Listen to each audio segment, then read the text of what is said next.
Boom. All right. Hello, everybody.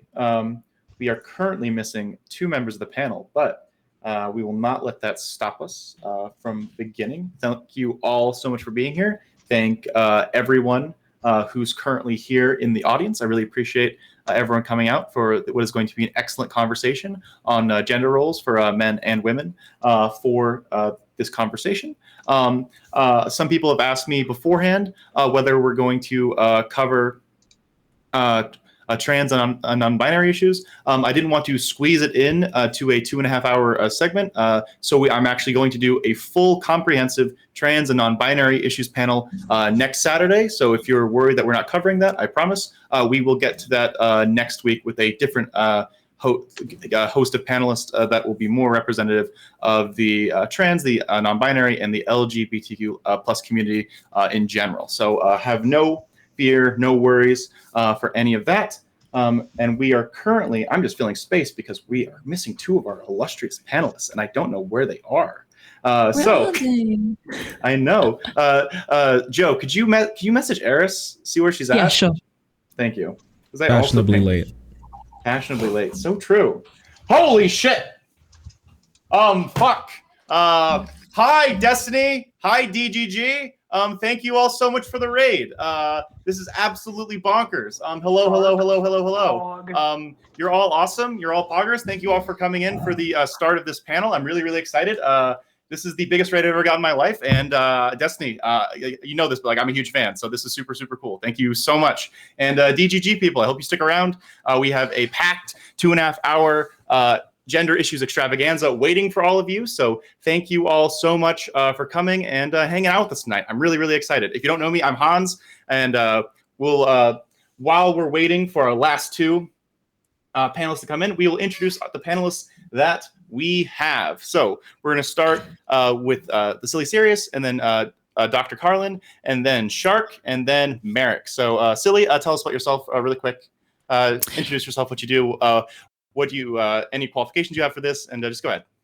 Yes, sure. Hello, I am the Silly Serious. You can call me Joe. I am a PhD in philosophy, looking at language philosophy and gender and political theory. So I basically look at the relationship between gender and power in a political setting. 1 second, my dog is deciding to play out. Ringo, stop it. I work in lots of feminist organizations to work for women's rights. And I'm really excited to talk today. Hopefully we can have fun. Thank you so much. Dr. Carlin. I'm Carlin Borisenko. You can just call me Carlin. We don't have to do the doctor thing. The doctor is in psychology. My focus is industrial organizational psychology, so the psychology of business, which doesn't really apply here at all if we're quite honest about it, but that's all right.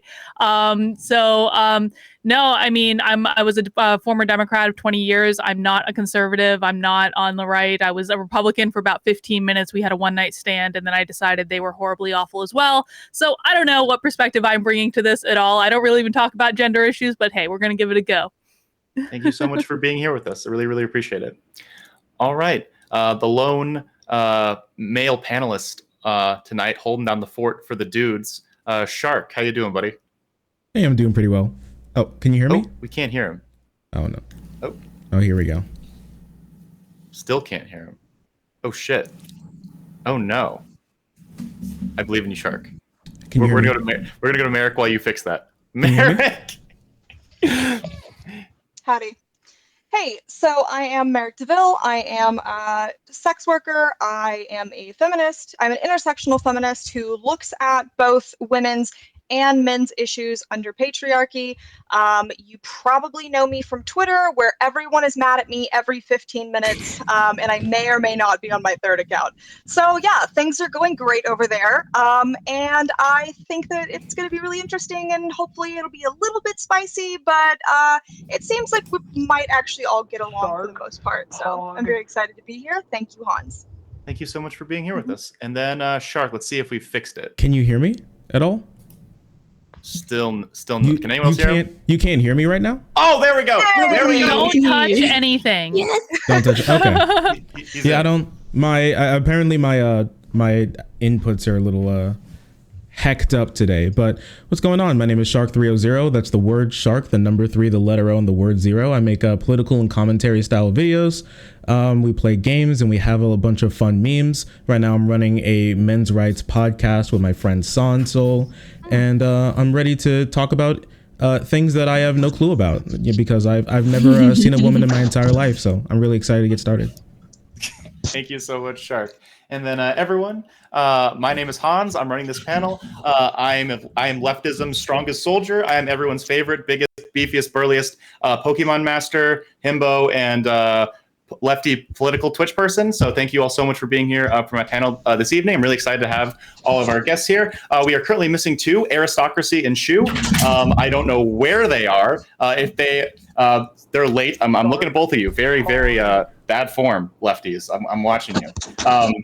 So they're welcome to join at any point during the evening, but we are going to press on without them for our opening statements and the first topic. They're both welcome to join at any point in time. I don't know whether they flaked or anything else, but debate dodging, absolutely disingenuous. I can't believe it. So thank you all so much for being here with me. I am going to briefly read the rules of the road for the debate, and then also the topics that we're going to cover this evening. So with all of that in mind, our discussion format is as follows. This is both for our panelists, but also for the audience who may have never seen one of my panels before. We do a little bit different than most other panel shows. It's a little bit more moderated as a format. So intros and outros. Every single person gets a 1-minute intro and outro uninterrupted from everyone else for each topic. And we have 3 topics for the evening. After that, we'll use a hand raising or list-based system. So just please raise your hand. I will give you like a thumbs up that says you're on the list, and we will go down the list. Once you're on the list, you can't be on the list more than once. So once I already gave you the thumbs up, just you don't have to keep putting your hand up. As soon as I've let you know that, don't worry about it. Gish galloping is dumb and bad, so please keep your speaking time for each instance during the regular part of the discussion to under 2 minutes. Otherwise, it will be impossible for us to really have a conversation if people are talking for 5 minutes at a time when we only have 45 minutes for each topic. So at 30 seconds, I will give you a signal. I'll give you this little signal right here that you have 30 seconds remaining. At 10 seconds remaining, I'll give you this one.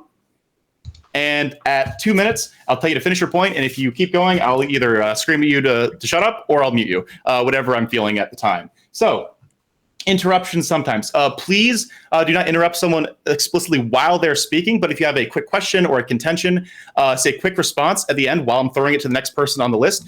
You can get your question in, that person can answer it. If you want to have a brief back and forth, you're welcome to do that for, say, 4 to 5 minutes. I'll pull it back once it starts either derailing or going to other territory that we were originally covering with the question.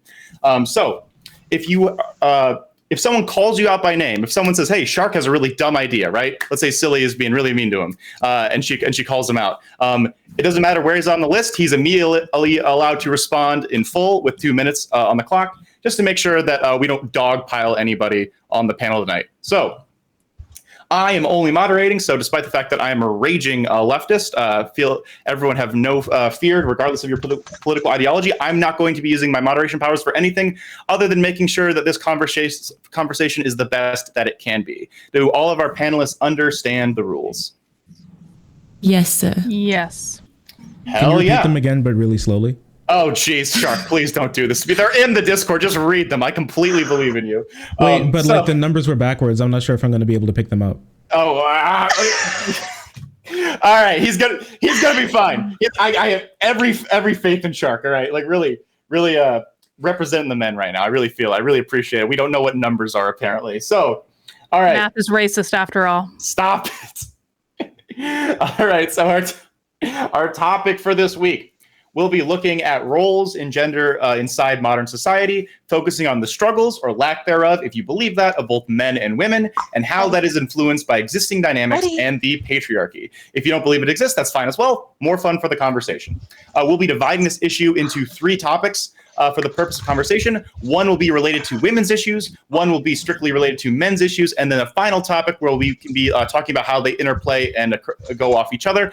The specific differences between the men's and the women's issues is just so we can focus on those specific issues at hand. It's really, really annoying when you're trying to talk about women's issues and someone says, what about men? And it's really annoying when you're trying to talk about men's issues and someone says, what about women? So we're going to try and keep each of those sections specifically focused on that for a better conversation. So, all right. If the So I know some people have some specific stuff they might want to cover or talk about.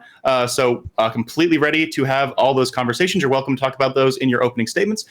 We are going to go with the opening statements. We're going to go in a circle around. We're going to start with Joe, and then we're going to go to Carlin, and then Merrick, and then Shark, and then we're going to do the closing statements in the opposite direction because everyone gets to respond to Joe. That means she gets to respond to everyone else at the end. We're going to have, say, 1 minute each, so it's about 4 to 5 minutes for the opening statements, about 35 to 40 minutes of open conversation, and then we'll have the closing statements for the topic. So there was no one had a preference as to whether we cover men's or women's issues first. So I'm making the executive decision, not letting democracy happen at all. We're going to cover women's issues first, and then we're going to talk about men, and then we're going to talk about both at the same time. So we're starting with women's issues with Joe. 1 minute on the clock. Go ahead. Go. Okay. I think obviously there are a lot of political issues that still face women in terms of bodily autonomy, sexual freedom, sexual security, places in the workplace. But I think if we look specifically at gender roles, something that I find really interesting and something I think needs more attention is how we need to be careful about what we end up reinforcing and what sort of things we reinforce as we expand our ideas of what women's reality is and what women can do. And I think we do also need to, if our modern feminism is based around a concept of choice, I think we need to make sure that we aren't focused so much on individuals and their choice, and we still take into account structures and the choices that are available. So it's all well and good to reinforce the idea that an individual should be able to choose their reality, should be able to make choices for themselves. 100% agree. But we also need to pay attention to the fact that very often the structures we live in society present very limited choices and also present different choices for different women. So your socioeconomic class, your race means that the options available to you are very different. So the choices available to you are different.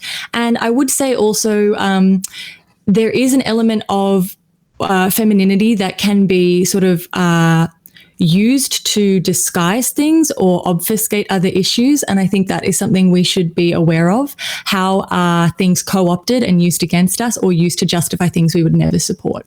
All right. Thank you, Joe. You were going on a great spiel there, so I didn't want to cut you off early. So I'm just going to give everyone else increased speaking time for their opening statements as well.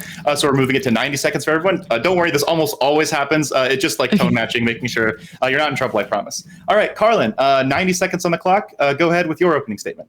All right. So my main point of reference for, all issues really is the workplace. That's, where I spend the most of my time. And, every single training for a long time that I was doing in person in workplaces, I would talk about things like the soft side of the workplaces, emotional intelligence. How do you work with your colleagues that might disagree with you, might have different communication styles? And I would always be asked by the women at the end, well, Carlin, how can women navigate organizations that are run by men? How do they have a chance of being paid their fair wage? How do they have a chance of getting ahead in the world? And my answer was always the same.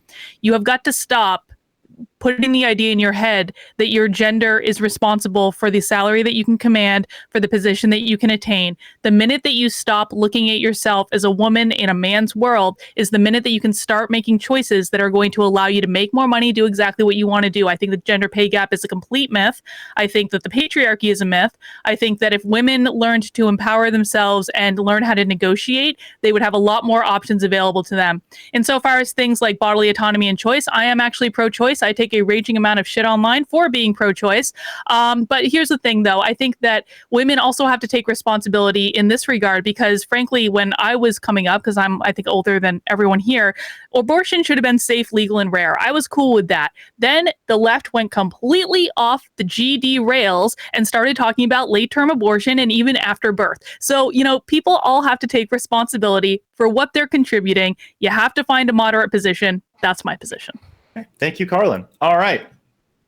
Shu should be here in a few minutes. She's having technical difficulties, so we'll pull her in whenever she can. If she doesn't get an opening statement for this topic, sorry, Shu, we'll fix it later. But we're now going to throw it to Merrick. So minute 30 on the clock. Merrick, go ahead. Hi.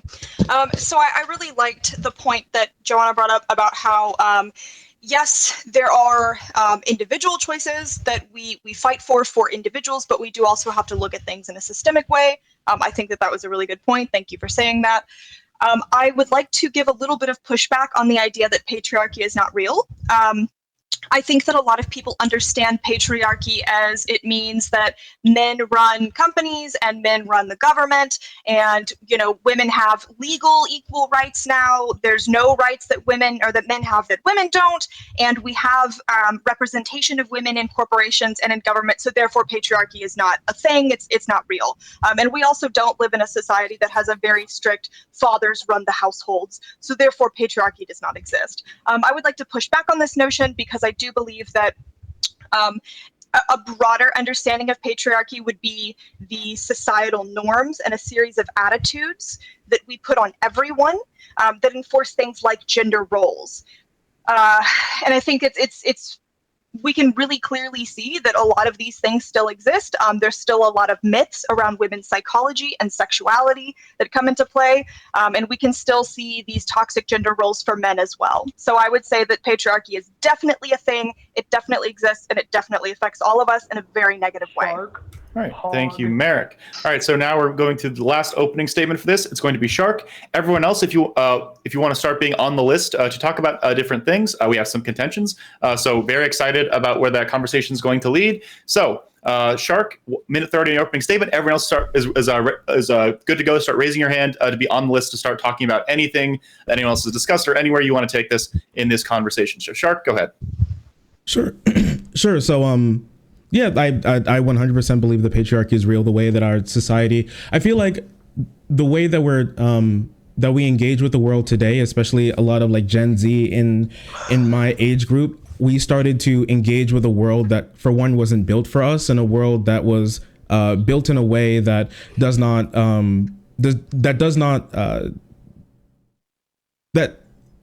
sorry, one second.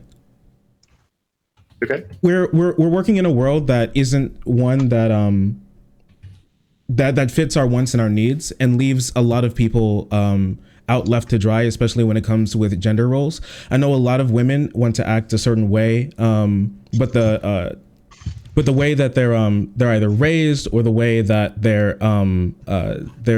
their friend groups that they grow up with want to condition them, leads a lot of people to feel like those instances of their actual true being is not one that they should embrace, but then reject, which leaves a lot of people feeling out in the dark. I think it's really unfortunate for a lot of people, both like men and women today, that those sorts of things happen. And I really think that we can move forward in a better direction, that like everyone said, that involves everyone's choice, and in a way we can get to a better world like that. All right, thank you, Shark. Sorry for not giving you the 30-second warning. I'm currently also trying to assist you in head and getting her in here as soon as possible. So that's my fault as a moderator for not giving you the time there. So, all right, everyone is welcome to start raising their hands to begin this conversation. So who wants to go first? All right, Carlin, go ahead. Yeah, I just want to say to Shark, I think, I kind of had to laugh when you said, as Gen Z, this world wasn't made for us. I mean, you just described every generation ever. And because every single generation that comes up feels exactly the same way. Every single generation that comes up, especially when they're younger, they don't know how to navigate the system. They don't have experience in the system. They start to feel that way. So I don't think that is something that's unique to Gen Z at all. As a woman that, has been around, has built a business, has, done a lot of things in the world, my gender has never gotten in the way of me making the choices that I wanted to make. And the only times it did was when I was holding myself back. No one was doing it to me. I was doing it to myself. And once I figured that out, then that opened up a whole new world of choices. And I really wish that more people would figure that out and have that epiphany. All right. Shark, you're welcome to respond. Go ahead.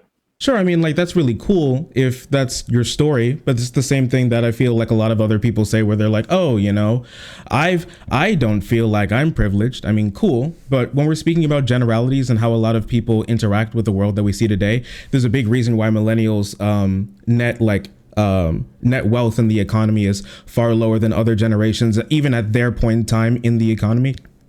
A lot of things go into that. Like, the world necessarily wasn't built for us, but in a lot of times, previous generations hand down assets and worldviews that can help the previous generation, and sometimes that just doesn't happen that way.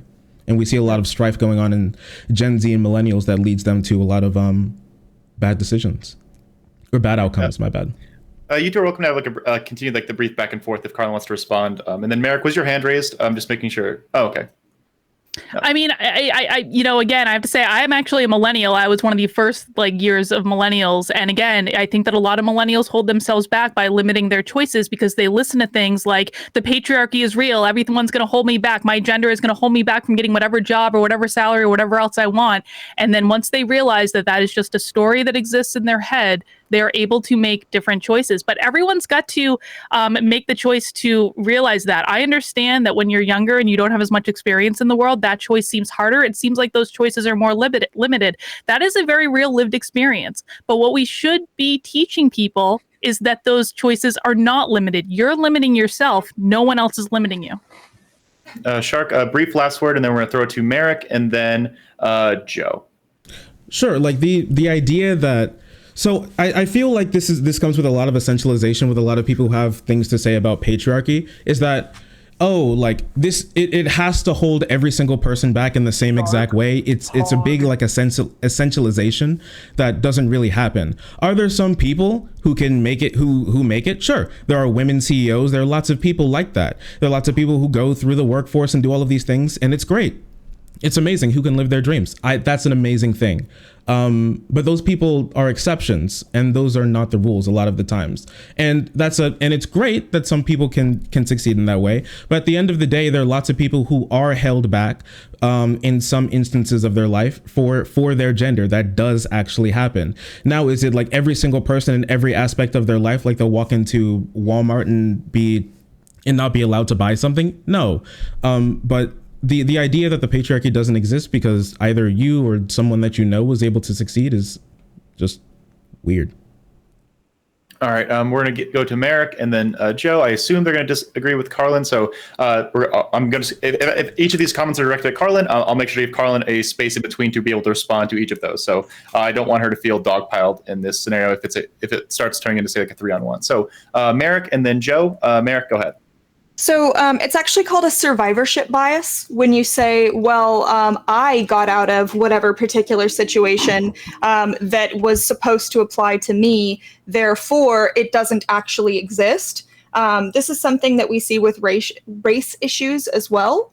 I think that this notion that millennials are being held back by this imaginary notion of the patriarchy, it kind of falls flat on its face when you look at the fact that wages have been stagnating and the cost of living has been rising. So it's really hard to look at these factors and go, oh, well, millennials aren't getting ahead because they believe in this fake story of the patriarchy, when we can actually look at economic causes for why millennials are not getting ahead or where the previous generation was at this juncture or age group or whatever of their lives.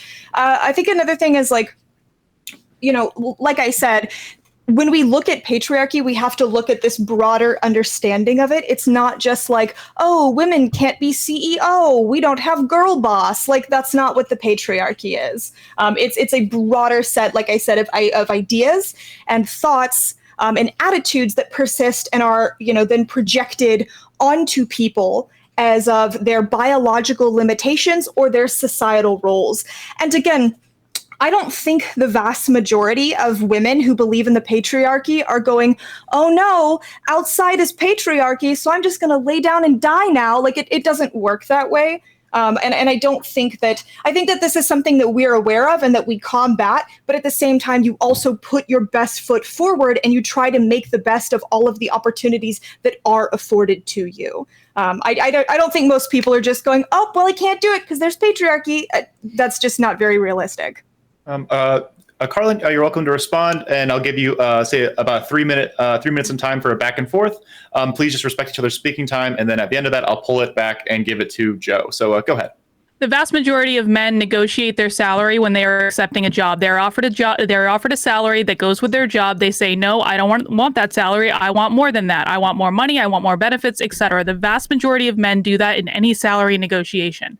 The vast majority of women do not do that. They take the offer as it is given to them every single time. If women learned how to negotiate their salaries, that by itself would single-handedly eliminate the gender pay gap when you account for things like the type of job that they're working, how many hours they're working, do they leave the workforce for a set period of time. That would completely eliminate the gender pay gap. So I'm fundamentally rejecting the notion that women are incapable of saying, if I deserve more money, I'm going to ask for more money. If women are making the choice to accept what is given to them without any pushback, without any fight, without anything at all, then it's on them.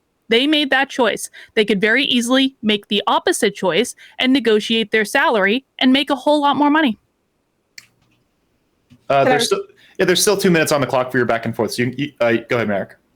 Okay, so yeah, I don't think that anyone is sitting here saying women are not able to ask for more money or they're not able to be more assertive. No one is saying that we are biologically incapable of doing that. I think we have to look at things like this because you're right, and I'm not going to argue with you here. You are actually right. Women are much less likely to argue. We're much more likely to have the sort of like pleasing personality traits. But again, we go back to what I'm talking about, how patriarchy is a series of ideas and expectations, and we are raised with these from the time that we are very little. Now me, I'm fucking mean. I'm a bitch, I'm rude, and I'm very assertive. Now, a lot of women are not like this. Was I raised to be soft and gentle and nice? Yes. Did I turn out that way? No.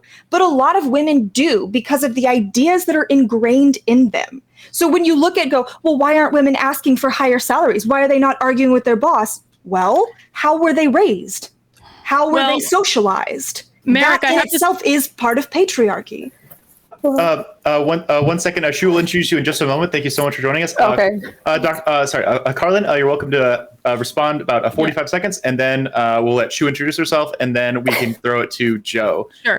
So, Merrick, you actually just admirably made my point for me, because my entire point is the reason that women don't show up in the same way that men do is because they have been taught that they believe that they can't. And the minute that they learn that that story is fake, that story was created for them, is the minute that they can start to make different decisions. So I want to thank you for admirably making my exact point for me. That is part of patriarchy, though. These things that we are told about our nature and how we are and what we can and cannot do, that is part of patriarchy. Well, so no man ever said, no, I'm agreeing that women are taught things that are not true. And the minute they unlearn those things is the minute that they can make better choices. Yes, and why are they taught those things? What is the system that teaches them those things? All right, we're gonna pull it back. Just keep on that thread. It's a very good one. I'm very excited for it. We have another guest coming in. Thank you so much for joining us, Shu. I really appreciate you being here with us. Just to take everyone knows who you are, but feel free to introduce yourself. And have you read the rules in the Discord thing? Oh no! What are the rules? Okay, we can fix that in a second. So just introduce yourself real quick, yeah, and then we can give you the short version. Hello, I'm Shu on Head. I am a YouTuber who covers like culture war stuff, I guess, and I'm really terrible at debates, but this should be really fun. It's really. Thank you for having me. Thank you so much for being here with us. Really, really appreciate it. So just like filling you in for the debate stuff, I'll tell you about the opening statements, things in the beginning. Just some basic rules. Don't interrupt other people while they're talking. If at all possible, please don't do that. We have a list system, so if you want to talk, just raise your hand. I'll put you on the list. We'll go down the list. That way we can keep it a little bit more orderly and keep the conversation flowing.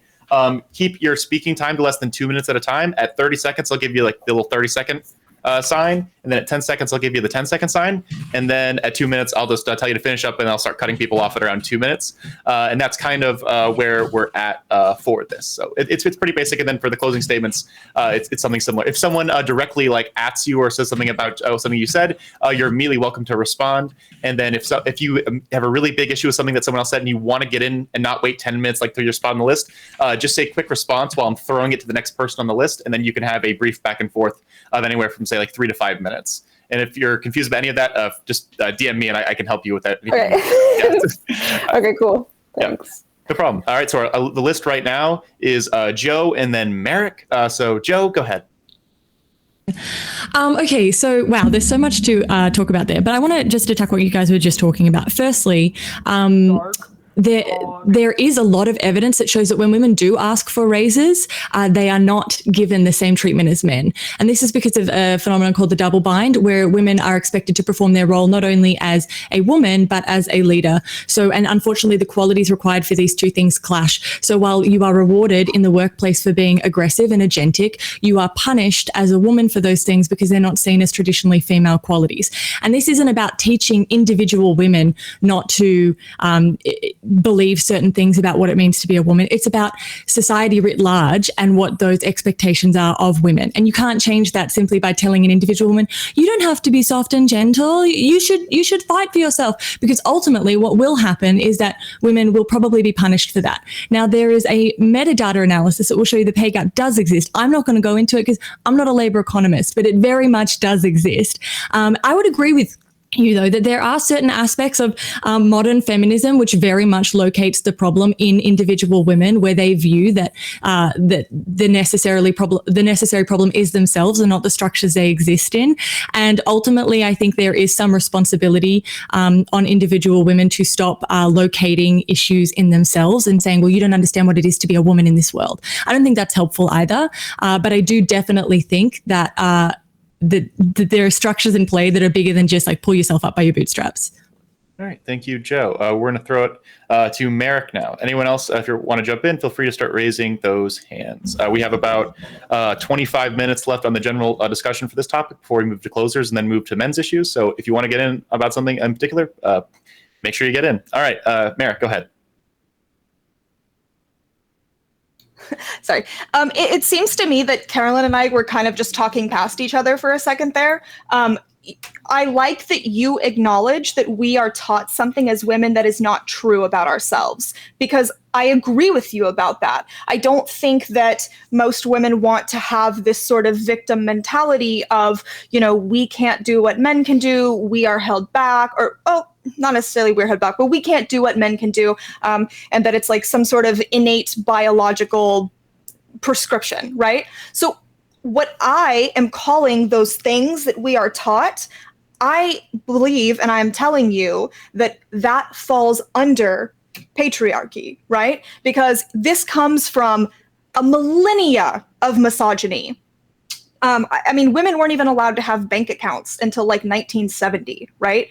There's so much recorded history of women not being able to participate in political functions, in societal functions. I mean, there is so much fucking misogyny when you look back through the history of the Western civilization, right? So you're saying, well, these are just fake beliefs. And I'm telling you, these fake beliefs are rooted in misogyny, and we can see that throughout time, and that is patriarchy, because these come from a system in which men rule over women. So it sounds like you actually agree with me. You're just not liking the label of patriarchy. And I would also like to note that, Joanna, I just pulled up some stats for women versus men pushing for pay raises, and it does look like women are a lot less likely to negotiate their salaries, but there are training programs that are in place that are trying to teach women to give them the confidence essentially to do that better, and that they do see positive results from those programs. So All right. Yeah, it's funny, Merrick. I actually run one of those training programs, and I've taught many, many women how to negotiate their salary. And I've actually never had a problem helping any woman to get to exactly the salary that she wants when she listens to what I have to say and implements the things I tell her to do. So I have to say, you're right that there are those training programs, and they do work when they're implemented effectively. But I also have to say, I just really wish people would stop telling women how badly they have it in the world, to stop putting these ideas in their head, because it's not just the patriarchy that are reinforcing these ideas. It's other women who are constantly telling other women what they can and cannot do and what they can and cannot achieve. So I would really love it if women stopped doing that to each other. It would be pretty great. All right. Merrick and Carlin, you're welcome to have say about another 3-minute back and forth. If it starts going off the rails or anything like that, I'll pull it back to the list, which right now just consists of Joe. So go ahead.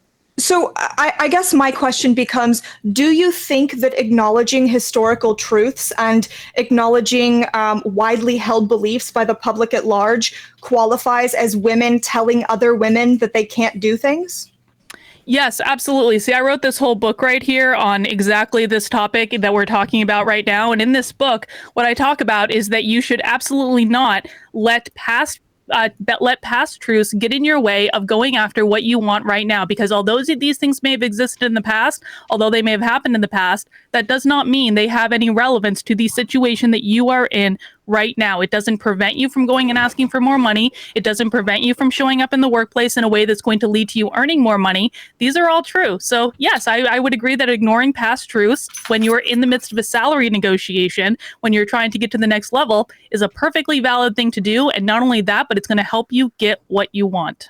Sure, but you realize that patriarchy affects more than salary negotiation, right? So when we're talking about and acknowledging these things, you can say, yes, these things, they exist, they're real. That does not mean that you shouldn't be assertive or that you shouldn't stand up for yourself when you go into a salary negotiation. You're like looking at a mountain and kicking at a single rock and being like, that rock is the mountain. Like, that's not what we're talking about here. It literally is. No, it's literally not. I mean, this is the same thing as like, we have studies that show that if a Black name is on a resume and it is given to an employer, the same resume with a white name is much more likely to get kicked or to be picked by the employer. But that's like you saying, well, then systematic racism and Jim Crow doesn't matter. Like, you're trying to tie together two things that are not, this doesn't work this way. I'm sorry, I'm under the mistaken impression that we're on a women's panel here, that we're talking about women right now. Yeah, there are Black women too. So I don't know why you're trying to say that this isn't relevant to Black issues,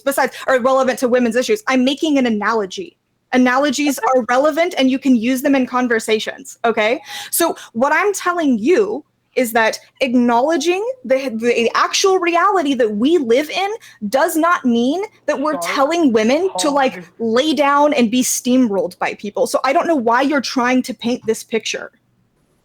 All right. I read a whole salary negotiation program, Merrick, that exactly says exactly that. So again, we agree again. Thank you for reinforcing my point again. All right. We're going to pull it back to the list. Right now it's Joe and then Shu. So go ahead, Joe. Yeah, I mean, we can go data back and forth as much as we want. There's significant data that also shows that women ask for salary raises as much as men, but do not receive the salary raise. I can put studies in the chat. I just don't see the purpose. Ultimately, I would agree with you, Carlin, on the point that there is a risk of women reifying certain realities for themselves by constantly talking about them, by saying that they're powerless to negotiate, by saying that they're constantly in danger. Sure, I will totally give you that. But in terms of women in the workplace and issues being faced, I think focusing on whether or not women can become CEOs or whether or not women can get salary raises is such like a non-point for most working class women. It's about having actual like minimum wage, having the ability to get maternity leave, having the ability to not be assaulted at work, having the ability to exist at work as a woman without being like assaulted or harassed constantly. Merrick mentioned that women didn't have bank accounts until the 70s. Sexual harassment wasn't a concept until the 70s either. It literally didn't exist in the public psyche. But I don't think that this myth of progress necessarily makes sense either. Women worked in agrarian societies. It wasn't until the Industrial Revolution that women were relegated back to the private realm. So I think that everything comes with a bit of give and take. And if you push for this like CEO mentality where women are constantly getting pay rises, you've got to think about who is sort of being left out of that conversation. I don't really care about what women get paid, to be honest. I don't care about women being CEOs. I do care about women being safe in the workplace, and that's pretty much all I care about. All right, Dr. Carlin, you're welcome to briefly respond, and then we'll throw it to Shu. Yeah, so I think both Silly and Merrick honestly present exactly the illustration that I'm talking about, which is both of them say that this is not a conversation about the gender pay gap. Well, guess what? You guys chose to respond to me about the gender pay gap. So I'm going to keep the conversation on the gender pay gap as a result of the choice that you made. You could have very easily made a different choice to bring the conversation in a different direction, but this is where we are based on that choice. All right, That's all I have to say. All right, thank you both for that. We're now going to throw it to Shu. Go ahead. All right, so can you hear me, by the way? Yep, we can hear you. Oh, all right. Okay, so I debated Carolyn like about a year ago. I'm seeing like the same exact talking past each other thing, because Carolyn's seeing this on an individual level, and they're seeing it on a more systemic level. And both of them are correct. Like, you can't deny that what Carolyn is saying is like wrong. Obviously, you should negotiate for like higher wages or whatever, right? I don't think anybody disagrees here. But again, she's like missing the more systemic things, which they talked about, I think, pretty well. So I just need to add that like there's two different conversations like happening right now. But when it comes to the gender pay gap, I'm sure it's been like brought up already. But there's obviously that one that always spreads. It's like 75 cents or whatever. Like, that's not correct. Like, you know that, right? I think you all know that. That's not actually okay. Yeah. It's more like, what is it? Like 3% or something? Isn't that it? Oh, I'm not sure. But yeah, I don't know. I just needed to add, like, some of you were talking about systemic issues and the other are talking about individual. It's just like, both of these are correct. So I don't know. Right. Sorry. Contributed nothing to the conversation. No. You're contributing a lot. That's a good point. I think it would probably be helpful for the remaining 15 minutes of the open for this one that when we talk about say individual stuff, we try and keep it on individual, and when we do talk about systemic stuff, we try and keep it on systemic, just to make sure that we can try and make the last 15 minutes of the conversation, not saying it hasn't been productive, but may be slightly more productive. Right now, the list is Shark and then into Joe. So Shark, go ahead, and then we'll see where we go. Sure. Like, I really think that we need to touch on these systemic issues. They're really important. And we can't hear him again. Oh my gosh. Leftist audio. Leftist audio. Perfect. Sorry. Like, there's not a noise gate on this, so I just want to make sure there wasn't any extraneous noise going on. It's really important that we touch on these systemic issues, because that's one of the big reasons why a lot of people feel the way they do, and why a lot of things happen generality to a generalized population, like half of our population, which is women. Male superiors are less likely to feel comfortable around their female subordinates, and thus less likely to be able to give them the time that they need, the one-on-one, and be able to sit in there and be able to want to sit in there and give them a raise. Things like that. How like women are in a lot of positions where they're far less likely to be given the opportunity to get raises than men are. Everyone else brought up like great points about that. It's really important to touch on these issues because it's not just women pull yourself up by your bootstraps, because at the end of the day, they can, even if you try and do that, even if you try and get so far, generally speaking, for most women, it's only going to take you so far, and there's still going to be a discrepancy there that's not built on individual choice, but built on the society that we have and how it treats women. All right, thank you, Shark. We're gonna go to Joe and then Carlin. Yeah, I mean, ultimately, I understand your desire to divorce the two, Hans, but in my opening statement, a huge point that I was trying to make is that if your feminism is based around this idea of choice and freedom and autonomy, ultimately it's going to be very difficult to get anywhere with it, because you're not analyzing the extent to which choice is possible. You're not analyzing the extent to which structural realities shape and enforce particular choices, right? And it becomes sort of empty platitudes to be like, oh, you should ask, of course you should ask for a raise, and in terms of the pay gap, I don't want to get into like statistics and numbers, because this is one of my most annoying points. Like, I'm not a labor economist, and anyone with any respect for economics would not try and debate out the thin points of the pay gap. And I think one of the weakest points of the feminist movement is exactly what she brought up, the whole like it's 75 cents to the dollar, because it simplifies it to the point of absurdity. It is an extremely complex thing to comprehend, and the pay gap is real based on a meta-analysis of all of the different analysis of the pay gap, right? It is just completely substantiated as being a real thing. But ultimately, if we talk about individuals, women's choice, we are locating the problem in individual women. And that will always mean that we will not be able, and I get what, I agree with you on some things, Carlin. I agree with you on some things. I agree, especially in terms of like rape culture. There's this idea that we take into ourselves very much a narrative that is projected by society to sort of control us. So I agree that there are things where the individual can really be the source of their own problems. But in terms of taking the entire reality for women and situating it in the individual, I think that is so simplistic that it is ridiculous. All right, thank you, Joe. All right, we're gonna throw it to Carlin. Go ahead. Yeah. So first off, we're gonna do a quick lesson on how to pronounce my name. It is Carlin, not Carolyn, not any derivation. Carlin. I get it. I answered almost anything, but if we're gonna be here for a minute, I want to make that clear. So Wait, like, sorry. I did it correctly, right? You did it correctly. People have been spun. I'm the best. I don't blame Easy! anyone. My name is near impossible to pronounce. I understand it. No harm, no foul. But like, so here's the thing. I do not care about the systemic issues. I don't. To Shu's point, are we talking past each other? Yes, because I am under no obligation to care about the systemic issues. I think a focus on the systemic issues takes away individual agency. You are literally convincing individual women that even if they went into that boardroom and demanded exactly the salary that they wanted, they would not be granted it. You are convincing people of things that make them make different choices in their daily lives. So no, I'm not going to talk to the systemic issues because I don't really care. What I care about is women in the real world getting what they want in the real world. That is the only thing that makes a difference to me at the end of the day. All right, thank you, Carlin. We're going to throw it now to Shark, and then everybody, and then Merrick, I see you as well. Right now, we have 8 minutes left, so if you want to get on this before we get a closing statements, make sure you get your hands in the air. Go ahead, Shark.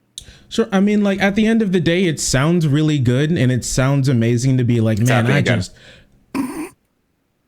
We're killing it. I'm gonna get good at it. I love you, buddy. This is not your fault. The CIA is clearly taking you down. Like it is. It's happening too often. You're too good at tech for this. Like it's terrible. Yeah, I was in IT when I was in high school too. So honestly, it's a bad showing for me.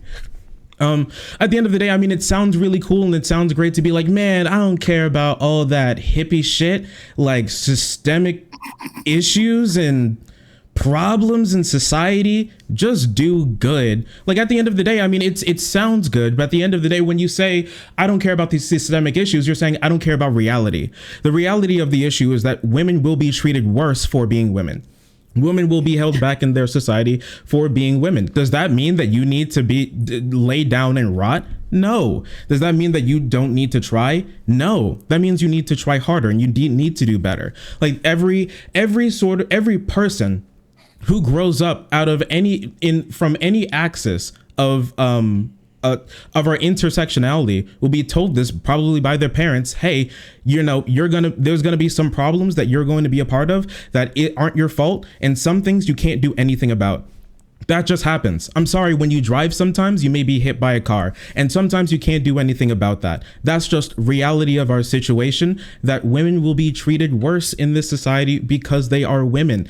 And it's not okay, and we need to be working against that. And to say that we're not going to try and care about that is to say that we're not going to improve women's condition to get them to be to the highest, to make sure that they can reach the highest potentials that they're able to, because they'll be held back in that way. And does that mean that you need to stop and do nothing? No, nobody has ever said that. What that means is you need to make sure that you work as hard as possible and do the best that you can, and tell everybody that you know about this, and make sure that we work together to alleviate this problem. It's not about doing nothing. It's called nuance, and it's the real world that we have to live in. All right, Carlin, you're welcome to briefly respond, and then we're gonna throw it to Merrick and then to Shu. I think it's a little ironic that you think, Shark, that your strategy is going to help women to reach their highest potential when you're sitting here telling them that they are not going to be treated the same as men no matter what they do. I also think it's a little ironic that on this panel, and correct me if I'm wrong, I could be wrong, I think I'm actually the only person who has actually helped countless women negotiate higher salaries on this panel. So I have a pretty good idea of what it takes to help women to achieve their highest level. I've been doing it professionally in the real world, not just talking about it on Twitch. I mean, we're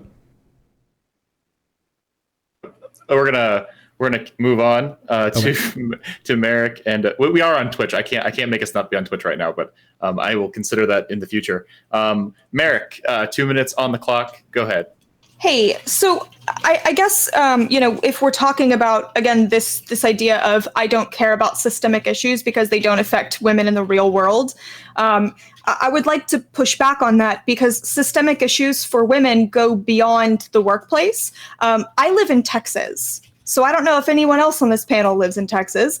I'm sure there are people watching at home that live in Texas, but I'm also sure... Oh, my exes live in Texas. That's all I know. Please excuse me. Okay, I'm sure that everyone knows what's happening in Texas right now. And if you don't, there is a 6-week heartbeat abortion ban that was just passed. So the reason why this is a problem is... No, she's not really listening. You, for the most part, don't know you're pregnant by the time 6 weeks rolls around. So this is effectively an abortion ban across the board. So, Carlin, it's Carlin, right? Yes. Okay, Carlin. So you stop. This is mine. You yourself said that you do think that abortion should be accessible. So yes. By that very statement, you do care about systemic issues for women because access to reproductive health, control of our bodies, full autonomy over our bodies and lives, that is a systemic issue. I mean, it's ruled by the state that any civilian can now sue any other civilian. It's an amazing expansion of the standing laws that the Supreme Court or the courts normally take into consideration. If I were to help a young girl who had been raped by her uncle to go get an abortion, I can be sued for $10,000 now. So that is systemic. And that these are things that we should care about. When I was raped, when I was very young, I was told that it was my fault. That is systemic because that comes from victim blaming, a rape culture, and a culture that devalues women based on their sexual experiences and the things that go inside of their body. That is systemic. So to sit here and say that you don't care about the systemic issues that affect women, I don't think you mean that. All right. Well, one second, Carlin. I will let you respond in a second. I just want to ask the entire panel. We literally have 2 minutes left for the general discussion. Are we comfortable, getting another 10 minutes on this, just because we just broached an entirely new topic, and I want to make sure that we get to it. I don't want to make us feel like we're cutting things off. So it might push the rest of the panel back a little bit. But is everyone comfortable doing that? Yes. Okay. Cool. All right, Carlin, you're welcome to respond, and then I'll give you. This is going to be a little. I feel this is going to be a bit. So you two got 4 minutes. Go back and forth. Try not to interrupt each other while it's talking, and then we're going to throw it to you. So first off, Merrick, I want to say that I'm really sorry that happened to you because I really am sorry that happened to you when you were a kid. Listen, there are issues that I care about, and then there are issues that I do not care about. And in order to have agency in my life, I cannot direct my focus to everything, right? I'm not in favor of the Texas abortion bill, not in any way. I am pro-choice. I'm pro-choice with limits. I'm not pro-choice into crazy town, but I'm pro-choice. And so, no, I do not agree with that bill in any way, shape, or form. Now, am I going to go and put in a lot of effort against this bill? No, because honestly, it's just not my number one issue.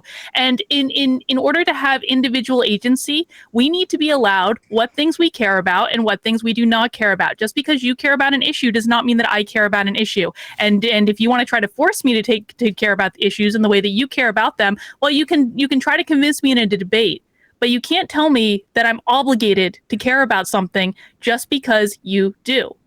That's just that seems very anti-choice to me. I'm not going to try to I can't like get in your head and do some sort of mental jujitsu to you. I'm not going to force you to care about something.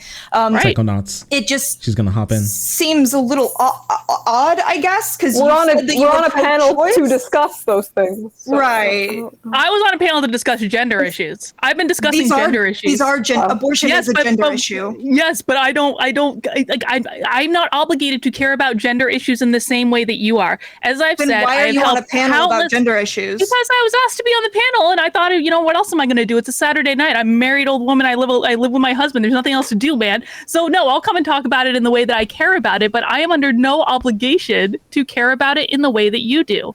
And again, don't say that I don't care about women when I've helped countless women. No. I'm saying you do. My point was that you do. Yeah. You said that you don't care about systemic issues that face women, and I'm telling you, I think that you do.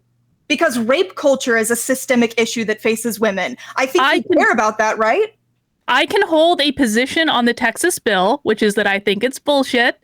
I can hold the position that I believe I am a pro-choice woman, but I am under no obligation to put any more energy into the systemic issues when I frankly think the systemic issues and the way that you guys are framing them are really made up a lot of the times. And I think that those systemic issues, by and large, when they're framed in that way, they hold women back from doing what they really want to do. I am under no obligation to care about things or to approach things in the way that you would. And, to be quite frank, perhaps we'd be able to find a lot more common ground if we just all accepted that we are able to care about things in different ways and to approach them in different ways. So I'm going to suggest that maybe the focus should be taken off of how is Carlin positioning the issue and what she cares about and what she doesn't, and maybe instead focus back on the issues and trying to look at it from multiple different angles, because that's really what this is at the end of the day. You guys can have the conversation about systemic issues to your heart's content. I am not looking at it from that perspective, and I do not believe that my perspective is any less valid. All right. Thank you, Carlin. So right now we have Shu, then Joe, then Merrick for the list, and then we're finishing the general discussion for this one. If people get added during this, that's totally fine. If we want to have a conversation about that. Hans, this is about your chat.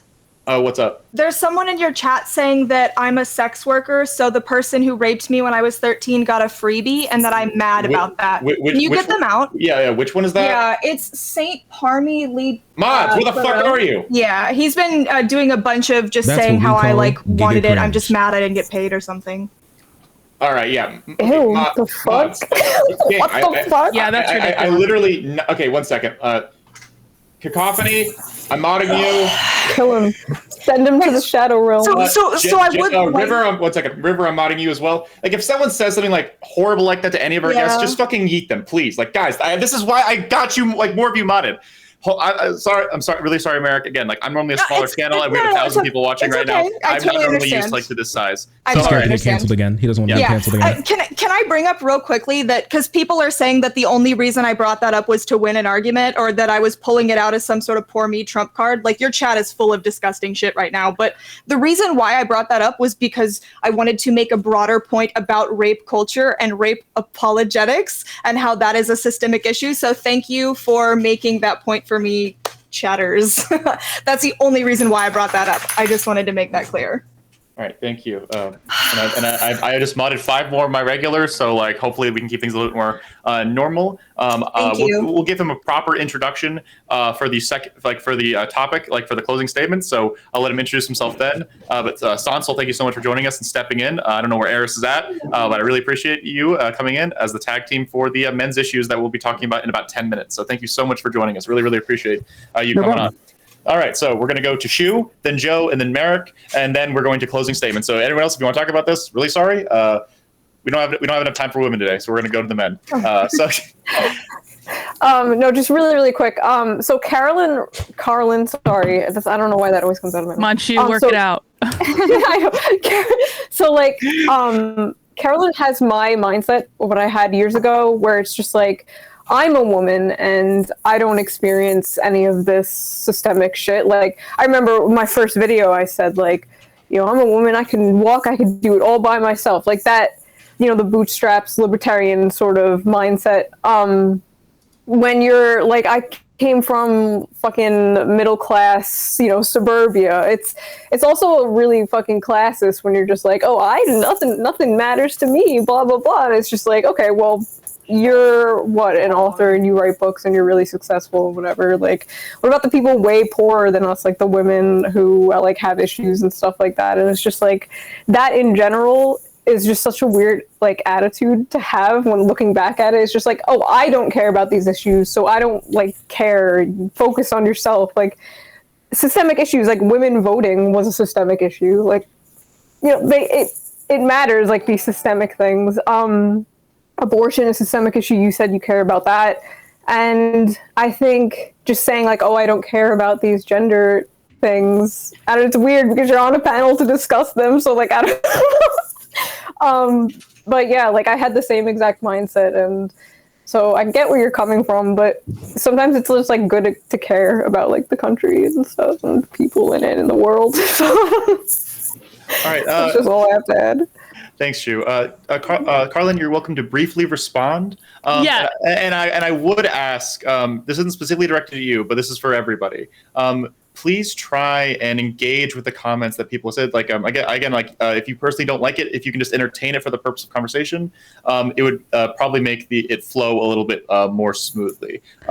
Just please and thank you for everyone. So go ahead, Carl. Yeah, I mean, I think it's a little bit ironic that you seem to think that I came from this like upper class background and have just had it all so easy as a woman in the world. I grew up in an extremely poor family in an extremely poor community where I was the first in my family to go to college. I have this story that everyone else has, and I'm going to say this too because Merrick, you and I are actually a lot of like in terms of our personality style, and don't think that didn't get me into trouble in the workplace on more than one occasion. I completely understand that. However, that doesn't change the fact that every person is capable of making choices about what they want to contribute and how they want to contribute. And the fact of the matter is, like, we can talk about like generalizations all day of like, this is classist, that is classist. That's not actually going to help women.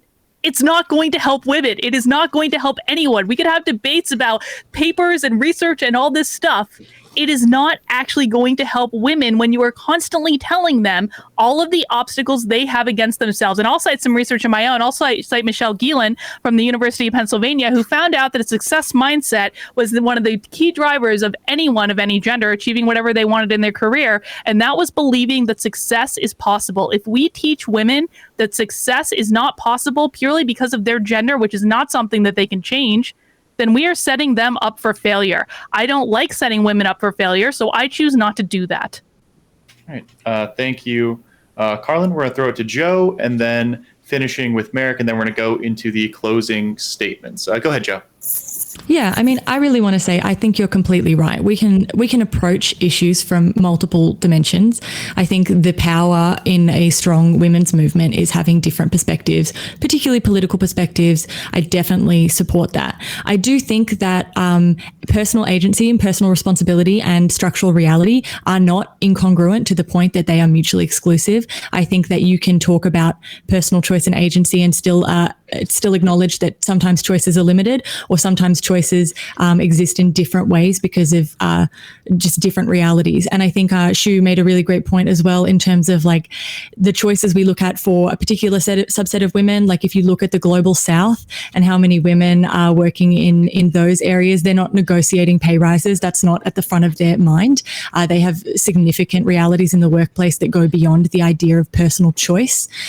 So that's why it's important to look at systemic reasons. And when we say systemic, unfortunately, it is, as much as I would love, I have some very libertarian inclinations, and as much as I would love to believe that we're all individuals just making choices, interacting with one another, we live in a judicial system where we're represented by a state, and that state affords us particular rights, and laws are made about our bodies and our choices. We work in organizations which make particular policies which govern us. So we actually don't act as individuals. We act as part of a system. And so that system limits the choices that we can make as an individual. That's why we need to look at both. You are right. We need to look at the language women are told about their choices, but we also need to make sure that any discussion we tell those women about the choices that maps onto reality. Because as much as you don't want to tell women, oh, you'll never get ahead because you're a poor little woman, you don't want to do that 100%. But at the same time, you also don't want to say, go in there, ask for a raise, demand it, be a bitch, and you'll get one, because that won't happen either. That is just not supported in the research. Women who act like a bitch are more likely to be punished than men who exhibit the exact same behavior. I'm not going to drop individual studies. I think that's nonsense. I don't think it's helpful. But I could, if you would like me to drop a huge amount of studies in the Discord, I can do that in a minute while other people are talking. All right. Thank you, Joe. And then we're going to finish this up with Merrick, and then we're going to go to closing statements. There's also, like, people in chat, the sound you hear of me screaming, that's the sound when someone subs to me, is like me screaming and turning off my shirt. So please, like, if you hear me like yelling, that I'm not yelling right now. I'm being very quiet. All right. So Merrick, final word on this before we go to closing statements. Please try not to pick a fight before we go to there. So I promise I will be so nice. I'm not picking a fight. I do think that it is important, Carla. I do agree with you that we need to empower individuals. I think that what we're kind of seeing here is a refusal to look at this as both, to look at it both for individuals and also systemically, right? So you can look at the system and you can look at like prevailing attitudes that are held by a lot of members of our society, and you can go, look, these biases are present. There's a lot of men, unfortunately, that think that we as women are biologically inferior to them. They really do believe that. I've been watching a lot of red pill content for the past 3 months, and the things that these men are taught, oh my God. And like they use Evo Psych, they use, well, it's not real Evo Psych, but they use like, you know, neuroscience. A lot of it's also not real, to really push this narrative of what it is about us intrinsically in our nature. So these biases exist. They really do. And I think that like trying to pretend like they don't is not helpful for us. But I think that acknowledging that these things exist is not the same thing as telling women that this is not the same thing as not empowering the individual. Does that make sense? I believe that was... I was addressing... Am I responding? Yeah. Yeah. Oh, yeah, go ahead. I don't think that I'm under any obligation to care about these issues in a certain way, and I'm basing that purely on the fact that, again, correct me if I am wrong, but I'm pretty sure I'm the only person on this panel who has actually helped dozens and dozens and dozens of women make it to the next level in their career, coaching them on how to do it, on how to do everything the way that it's going to be nice and kosher in their organization, and it's going to get them their salary and their job. I'm the only one here that's actually done that in the real world. So if anyone else has real world experience, I would love to hear it. Of real world experience. I have plenty of real world experience. If you would like to compare resumes about who's helped women, I am more than happy to do that. I would love to do it. We can do that after the panel when we can all like swap resumes. But we are going to go to closing statements now. So how this is going to work? We started in one direction. We're going to go in the opposite direction for this one. So we're going to start with Shark. I'll give you 80 seconds for this one, buddy. Everyone, if he goes a little bit past that, I'll stop him. Like I'll cap him at 90, and then everyone else gets whatever time he did, as long as it's below 80 seconds. And we're gonna go from Shark to Merrick to Shu to Carlin to Sand, and then finishing with Joe on this topic. So, Shark, go ahead, buddy. Sure. It's always really important to understand the realities of our situation. We don't want to start to go around and telling people that things are way worse than they are, and we don't want to tell people that things are way better than they are. A real life mindset that you can go into will always end up better than you having some like strange belief that things are going to be way better or way worse than they actually are. You having the mindset going into a job or situation feeling like there is a possibility that you can succeed is not in any way antithetical to know to realize that there are more roadblocks in your way than there are for some other people, depending on like the way that they're raised or how they were born, or all of these certain things. All these certain things play into that. All right. If I go into a job interview and if I want to go start a business and there's someone who gets like donated a small loan of $1 million by his like grandpa or something to start a business, and I have almost nothing and I want to get started, does that mean that there's no way possible for me to succeed? Absolutely not. Is it going to be harder for me? Absolutely. That's just having a realistic mindset of the world. And that's vitally important for making sure that you, for knowing that you can succeed. And I think it's always important to understand those situations. It's always vitally important to understand the reality of the systemic issues that you can get into, the cross section of intersectionality that you are, to make sure that you have a real life mindset that you can actually succeed. And that's what we all want. It doesn't matter how many like people that we may have helped. It's all like irrelevant. Okay, a real life mindset is what's relevant here, and that's what helps people succeed. All right, thank you, Shark. We're now going to give everyone 100 seconds because I'm being too nice to everybody, and I didn't want to cut Shark off because I'm just such a sweet guy. So we're going to give Merrick 100 seconds as well. Everyone gets 100 seconds for this. All right, so Merrick, go ahead on, and Shark, don't worry, buddy. You're doing just fine. All right, Merrick, go ahead. Okay, so my final ending point to wrap all of this up is that I do believe that there are a lot of biases that we as women face. I think that there's a lot of misconceptions about our behavior, our sexual behavior. There's a lot of misconceptions about our biology, about our minds, about our nature. There's a lot of bigotry. I think misogyny is alive and well. I think a lot of people don't really understand what misogyny is. Yes, it's the hatred of women. It's also the contempt of women. I think there's also a lot of male supremacists in this world who wouldn't consider themselves misogynists, but definitely think that they are better than women and they look down upon us. This is something we have to deal with. I do believe that there are issues in the workplace. I don't think that acknowledging these issues, trying to combat them, trying to educate people about them is disempowering to individuals. I believe that we should equip women and we should encourage women to go through this life the strongest and best and most assertive way possible. And I do not think that these things are incongruent or mutually exclusive in any way. All right, thank you, Merrick. All right, Shu. So I babies. came in late, so I don't have like super much to say, but I think we can walk and chew gum at the same time. Basically, we can do the girl boss shit to women and be like, hey, you could be anything you want. And we can write books of how to pull themselves up by the bootstraps and everything. But at the end of the day, systemic issues are larger and will affect more people. And it's much easier than, it's much more difficult than just like, believe in yourself, girlfriend, like for a lot of people. So like when I used to criticize feminism or whatever, I would always do like these hyper individualist feminists who didn't like men, who were like the girl boss gatekeep man spread bullshit.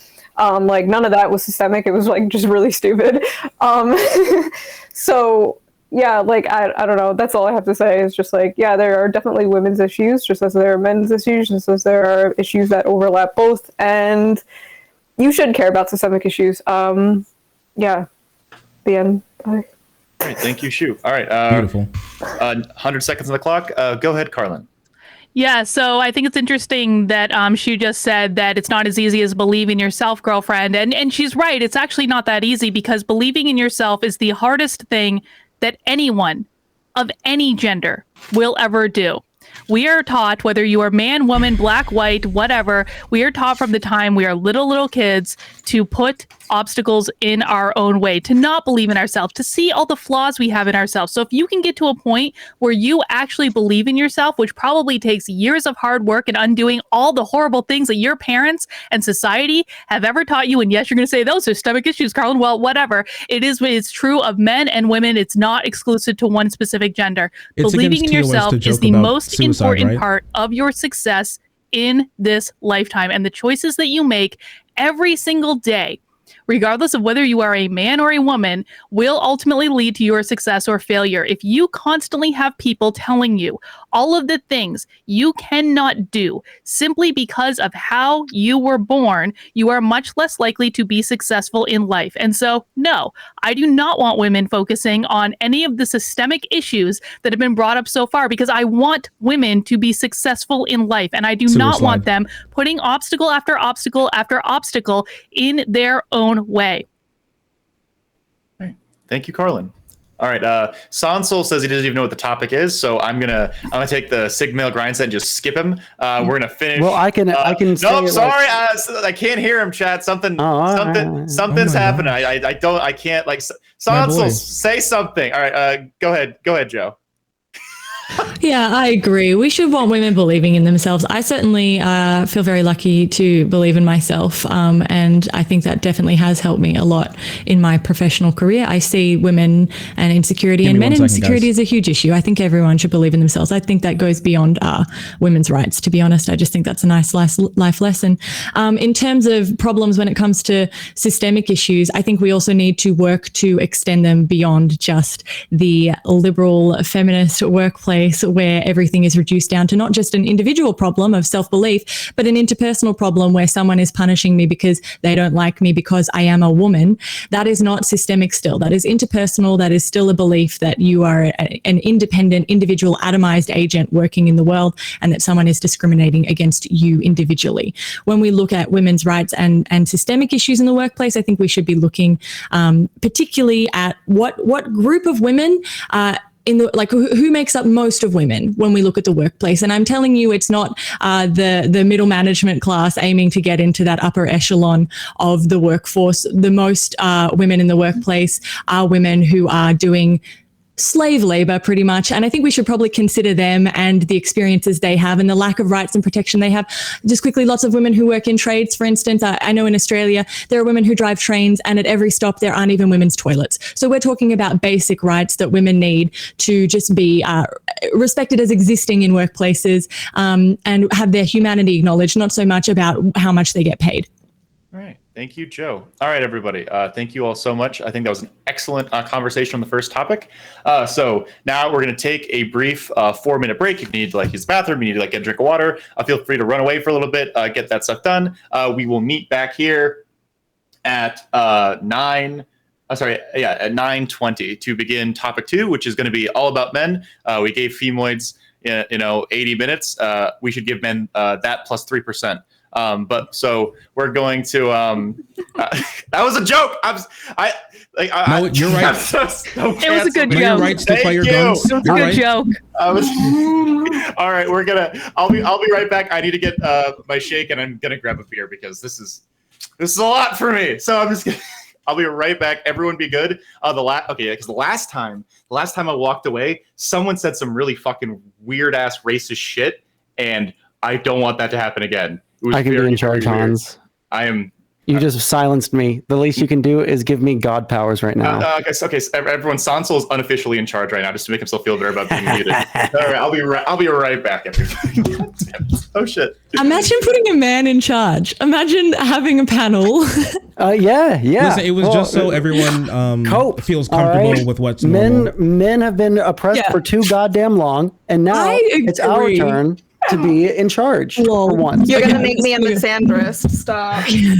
I'm gonna go talk to my chat for a minute, guys. See you in a second. Yeah, gotcha. Sand, I am so happy that you're here. Finally, we can. I was getting a little worried. Okay, there was way too many femme presenting people here. I'm so glad we have incel tag team champions of the world here to finally set the record straight. Hey, well, I mean, if I can be more femme presenting. Okay, I can make myself pretty. You have more hair than I do. Don't do it. It's because I refuse to get it cut. There's no other reason. All right. Check DMs? No, absolutely not. My full attention is on being an authoritarian monster on this panel. How was the first topic? What was the first topic? I asked 2 chats and both of them laughed at me and didn't tell me. So what was the first topic? Women's issues, apparently. Women gender roles. What's wrong with women, basically? Finally. Oh, God! How did you fit that into 80 minutes? Jesus. Thank you, Son. Merrick, believe it or not, I actually think you and I might get along in real life. Believe it or not. Why? Because we're both spicy. Because we're both raging bitches. The greatest of bonding tools. That's cute. You know what, man? Sometimes that personality type goes like this, and sometimes they're best friends. Who knows? Hey. But I do actually have a Chiweenie that looks almost exactly like your dog, so we have that. That's cute.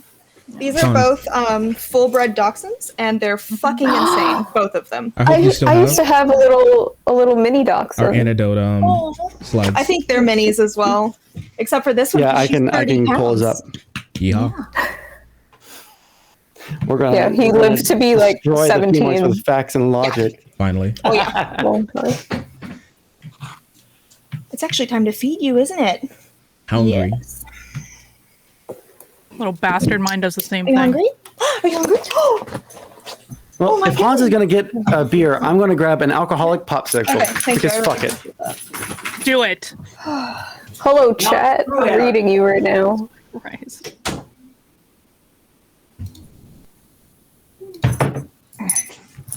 I'm sorry. This shit is just so. It's just so Right. funny. Okay, I'm gonna go pee real quick. It's just so funny to me. I'm sorry. I Wait, can't. that's what the break was for. Wait, what are you like? Wait, man. It's so good. What? Gone off the rails, Hans. I was Gone off the like, what is? Wait. I'm really happy I got this. if we met in another life, I think we'd really get along. Spider-Man. we got a lot Anyway, more in common than what you time is it? want to I admit. want to appreciate 4 people for being back on time. I Oh really, my really gosh. appreciate it. I'm not sure what there's Sansel. What a beautiful guy. He can talk again. I don't know. I don't like Yeah. his it just cut out like at the end last time. I don't know what happened. I just but anyway, yeah, we'll wait for Merrick to get back. But how's everyone doing? How'd everyone feel about the first topic? Good. Nice. I'm happy that we have a full roster again. It's really good. Shu, thank you for coming in. Don't I'm worry. glad the women carried most of the weight for me. You It did would, great. be a bad look if I talked too much. You just told us all the things we couldn't do the whole time. What? It's a joke. I'm being facetious. It's a joke. I was like, Shark's life flashing before all of our eyes. Like, oh no. So, Oh my gosh. Shark, I remember watching your videos like months ago. I think you only had like 20 subscribers at the time, like super small. It was like good stuff. It was probably And so, like- if it was a couple months ago, it was probably like around 400 to 1,000. Yeah. It was like I was like, oh, this guy's good, like underrated, good content. Oh, I really that means a lot from someone who's so terminally online. I really appreciate that shit. Shark's content is the best. Yeah, you've grown like crazy, Good. man. Yeah. Thanks. Like I've been trying to put in a lot of work into it, and it's paying off, and it's a great thing. It's just like And I He's appreciate being officially a here. pro streamer now. He does this full time. I do, Awesome. unfortunately. Yeah. I'm sorry. This king. All right. But now we're all back. So we're a little behind schedule, but that's totally all right. We're Sorry. no, America, I'm fucking with you. Also, America all got right. something for you. All right, so we got. Oh yeah, what is it? All right, so we're gonna. All right, I was like, what? Okay. All right, so we are going to topic 2, which is essentially the exact same as topic 1, but exclusively talking about men now. So any of the old topics, what about women? That was in the last conversation. We will have it again in the penultimate conversation at the end. But right now, this is what we're specifically be speaking to men's issues. I changed the panel composition a little bit so that we have men speaking first and last here, just in terms of giving them a bit more voice and balancing out the men's side of the issues. Although, ladies, feel free to absolutely jump on in about any and all Men issues get to about men. talk first. Men get to talk last. Yes, we are silencing women here. All right, so we're going to start this with Sansel, and then Shu, and then Joe, and then Merrick, and then Carlin, and then finishing with Shark, and then we're going to do the closing in the opposite direction. So, Sansel, go ahead. I know if I say it's going to be a minute, you're going to go over it anyway. So just keep it.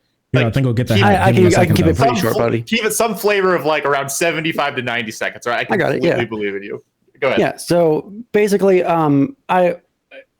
if we're just talking about men's issues in general, right now, there's a lot of things that I think do go under the radar in terms of things that kind of exclusively affect men.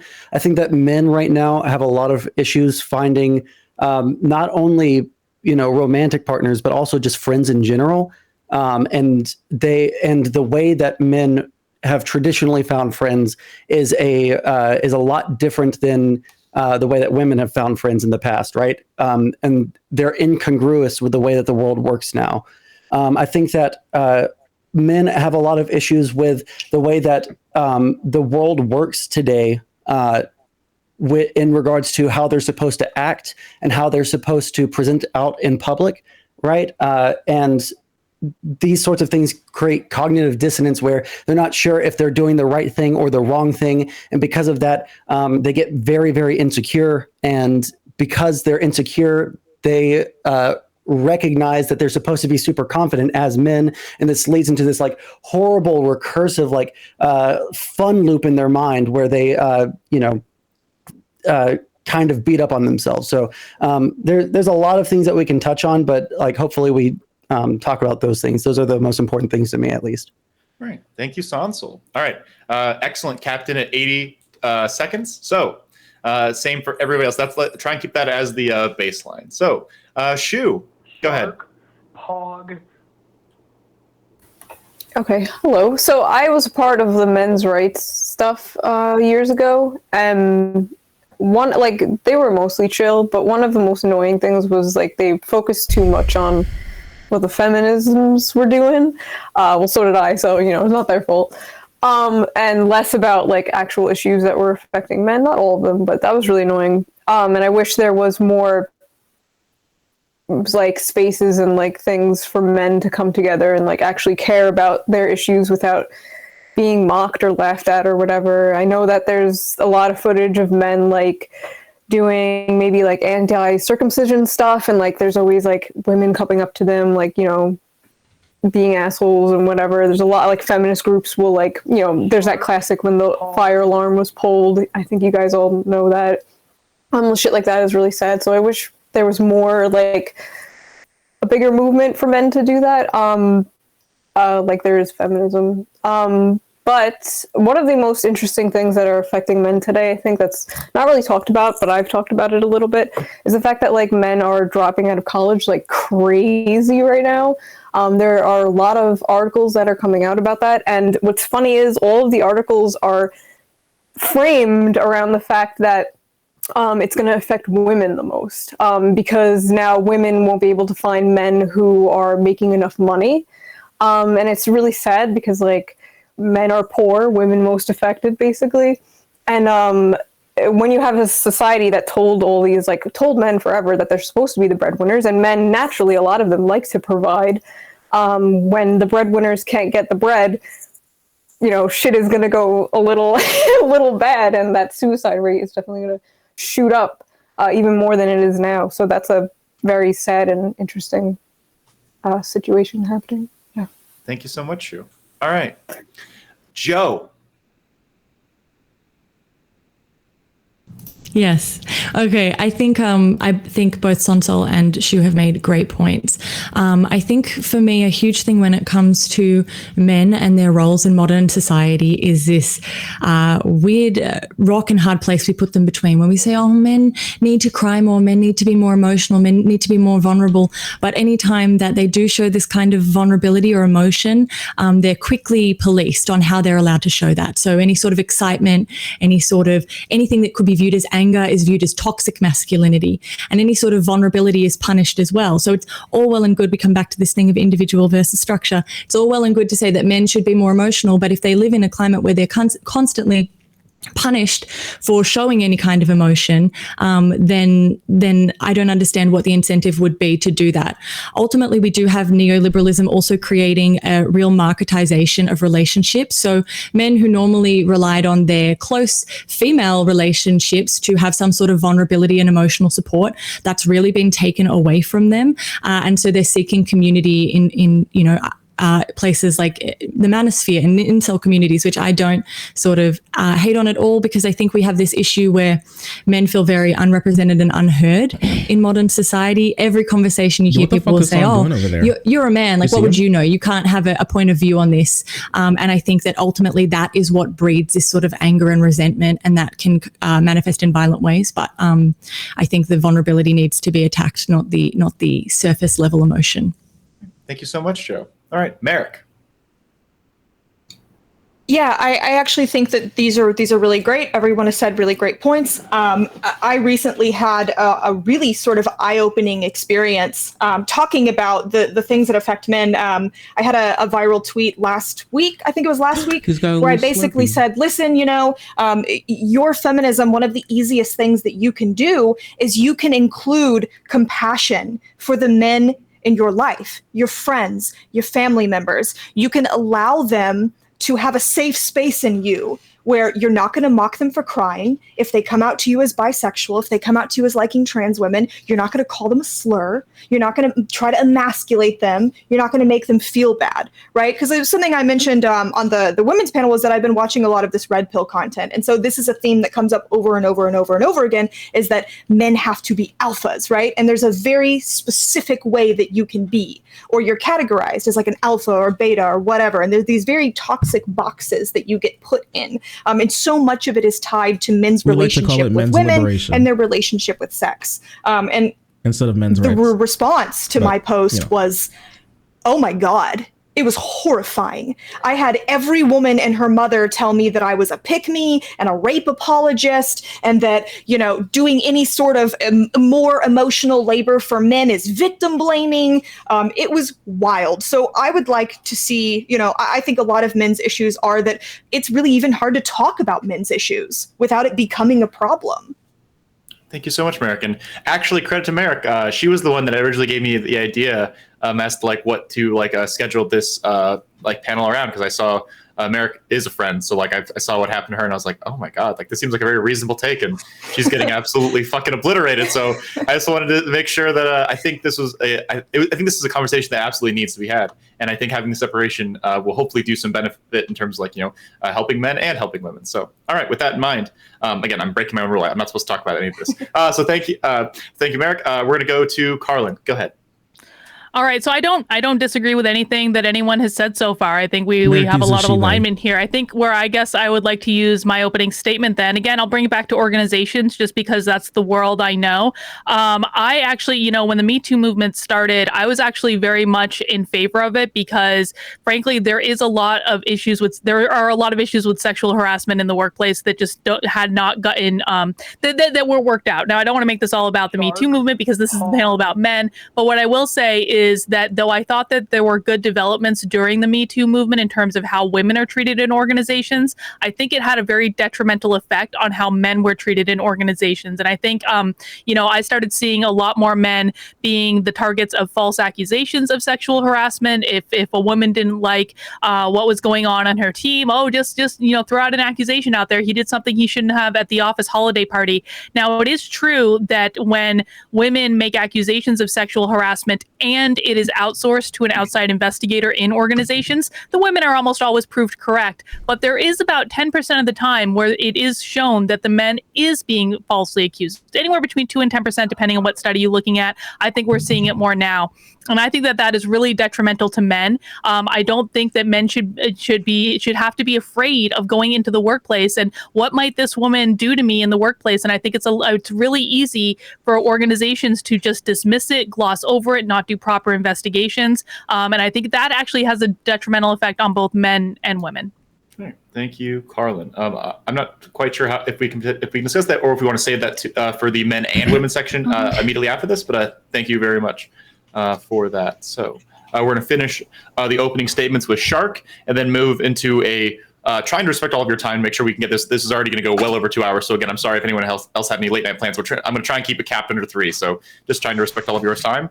So we're going to have an open discussion period of about 35 minutes after Shark is done, and then having closing statements. And then we're going to go into the final topic, which is, again, how these issues play off each other and what we can do to help both men and women, how those issues are interrelated. So Shark, 80 seconds on the clock, buddy. Go ahead. And then everyone else, feel free to start raising your hand to talk about any of the given issues. Go ahead, Shark. Sure. So, Son, I think you brought up a really good point that masculinity and how boys are raised today is pretty incongruent with the society that we have now. I mean, I mean, one thing that I can really look at is the way that boys and girls typically learn. And so girls are a lot more rewarded with the types of ways that they learn than boys, and they get punished. And school these days play to a lot of guys' weakness. And that's one of the big reasons why we see a lot of guys falling behind in schooling, and whether that be like high school and then even college. And then you could, oh my gosh, don't even get me started on like postgraduate and PhD sort of education. Guys are very less likely to go there than a lot of women do. And these problems are starting to compound on each other in a way that I'm not sure if we've ever seen before. But I think there's a big problem with the left, how we don't talk about men's issues very much. And when we do, like, Shu, you're right, it gets framed through the lens of like, oh, how's this going to affect the women, instead of just like, how are guys going to feel about this? What happens with them? I mean, at the end of the day, like, life expectancy is falling, education rates are falling, depression and isolation and alienization is going up incredibly. Friendships are dropping. I think between 1980 and 2014, men's confidants fell by 44%. And so these guys have no one to turn to, don't know what to do with their masculinity. Every time they trying to express a different form of masculinity, they get punished everywhere they go. Where you try to express like the more traditional sense, and that you're seen as like scary and like intimidating, or even if you're not like the worst guy. But a lot of that traditional masculinity can have a lot of like bad aspects to it that you can pick up. And when you try to be more open and vulnerable, you can be called gay or other things to be made fun of, called sissy or like unemasculated. There's been a lot of really bad things to happen on top of that. And a lot of people are getting lost, and it gets played into by a lot of the right. And even like assault and sexual assault being played as a joke. There's a lot of bad things going on for guys these days. All right. Thank you so much, Shark. I really appreciate that. All right, we're going to start our open panel off with Joe, and we'll see where this takes us. Anyone feel free to raise the hand and start jumping in at any point. So go ahead, Joe. Yeah, I mean, there are a few things I want to touch on, so I'll try and touch on them lightly, and then people can pick up what they want to talk about. Firstly, the college stat thing is really difficult, right? Because we see women's education rising, but then that doesn't translate in the workforce to anything meaningful. So it's not 100% clear what that education stat does. Also, pig-collared work, women's entry-level work, teachers, nurses, all of these require college degrees. Most trades are vocational, so most blue-collar work doesn't actually require a university degree. So that mismatch in statistics doesn't always represent something that's clear in reality in terms of discrimination. I really agree with Merrick about what she says about like being in that position for the men in your life, but we do have to acknowledge that there are a lot of men who do not have women or community in their life at all. Completely isolated men. When we talk about incels, we talk about these entitled white men on the internet, but many people are work-celled. Many people live in rural communities. Many people are fly-in, fly-out workers who have no access to community whatsoever, and they are just terribly, terribly isolated. And I think sometimes when we frame, it's really interesting with women, we're like rights, and then we get to men and it's like, we have to be compassionate to the poor men who can't have feelings.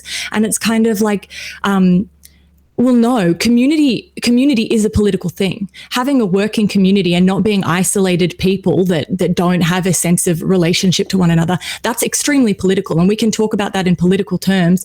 And I think we should push to do that. That's why it's hard for me when we separate women and men's issues, because for me, the biggest thing that's actually missing from feminism is a relational aspect to it. I think focusing on intimacy between men and women is a huge part. To me, it's the bedrock of women's rights and men's rights, and I think it's the most important thing for us to focus on. So it is difficult to separate the issues, but yeah, I think looking past the moving from an empty platitude of men and their right to feeling to actually work out what structurally underpins that and their limited access to that sort of community and a space to feel is really important.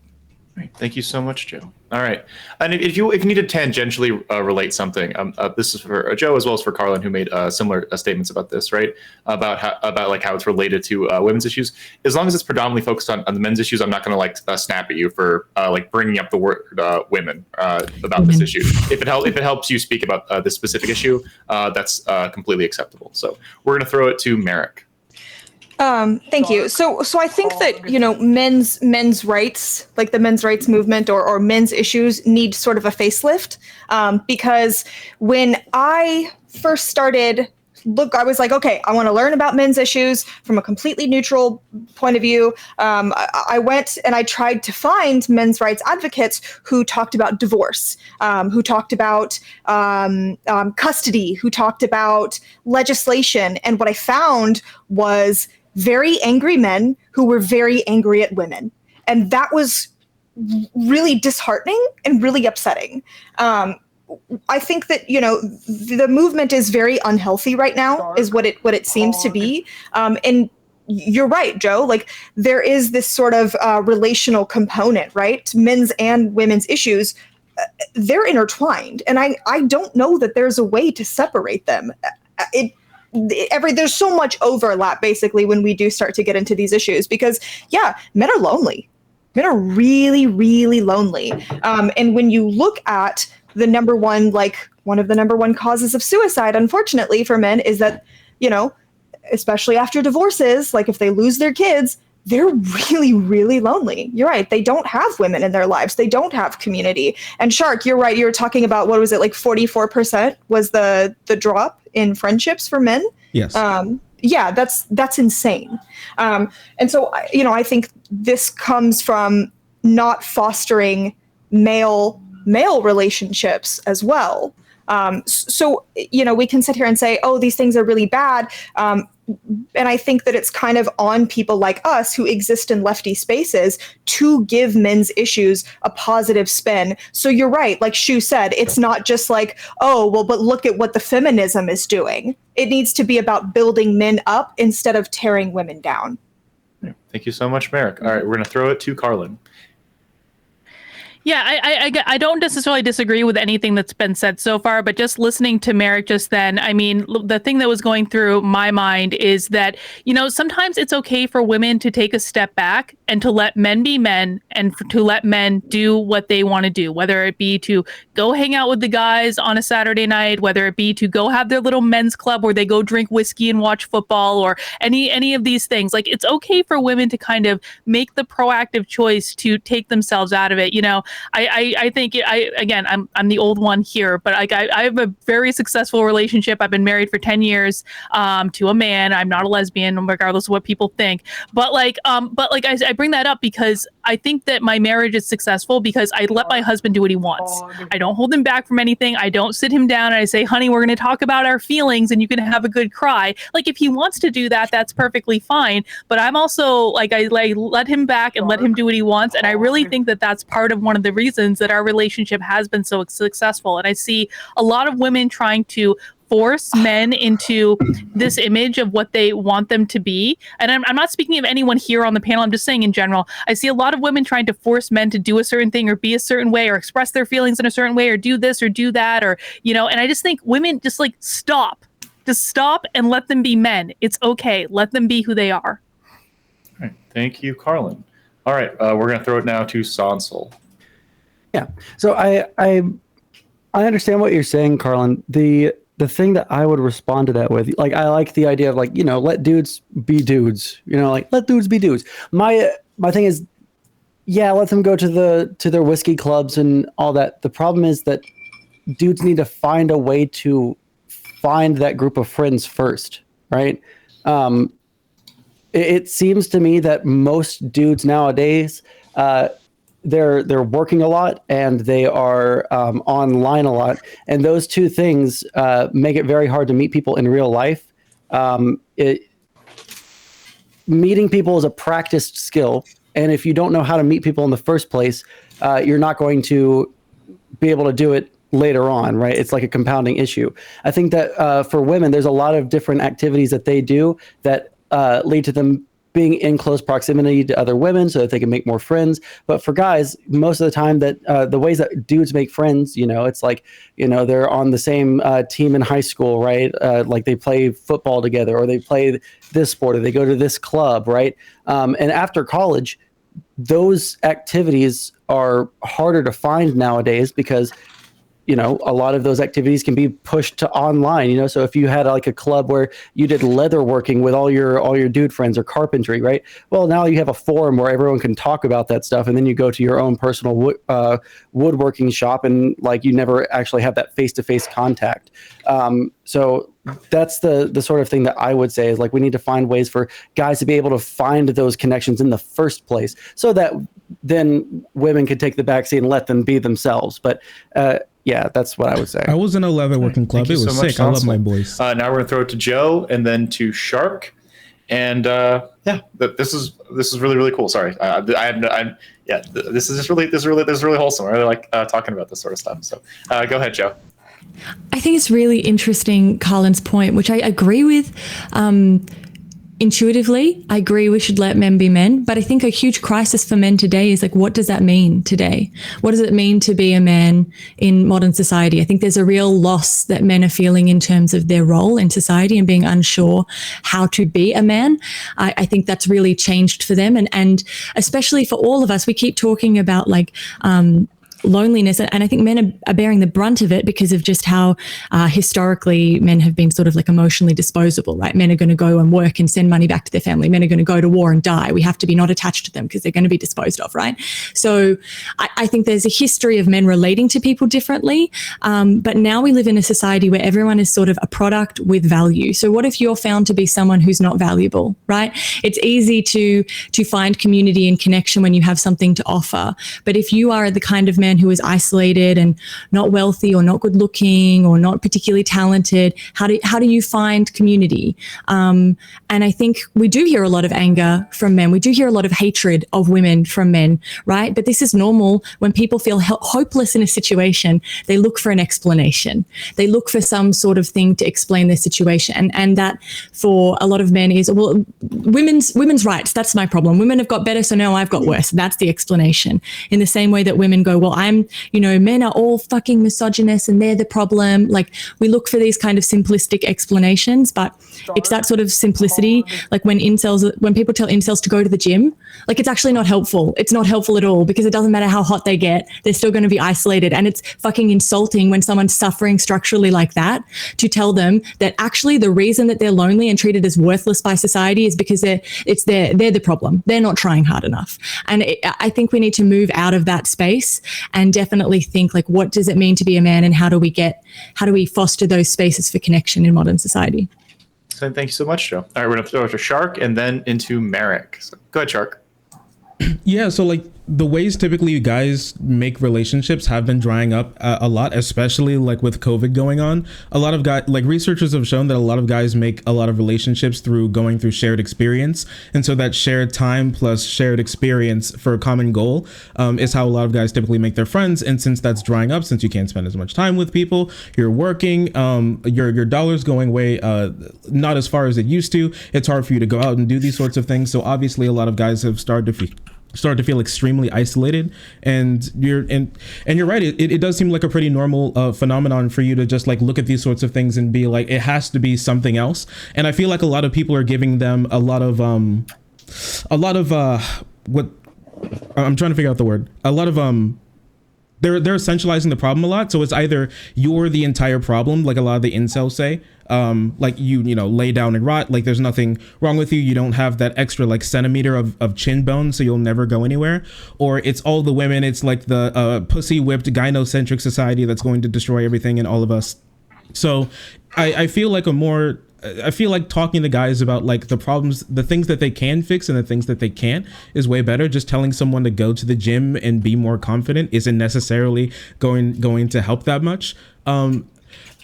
At the end of the day, I feel like it's a lot of building of self-worth in where we've been told that the dating and marriage and sort of love connection that we have with each other has been commodified so hard that people only identify with it as the form of like a market, like the dating market, the relationship market. And so you have to have some sort of like extreme you have to have some extreme worth, or else you're going to end up in like the discount bin and no one's going to ever touch you.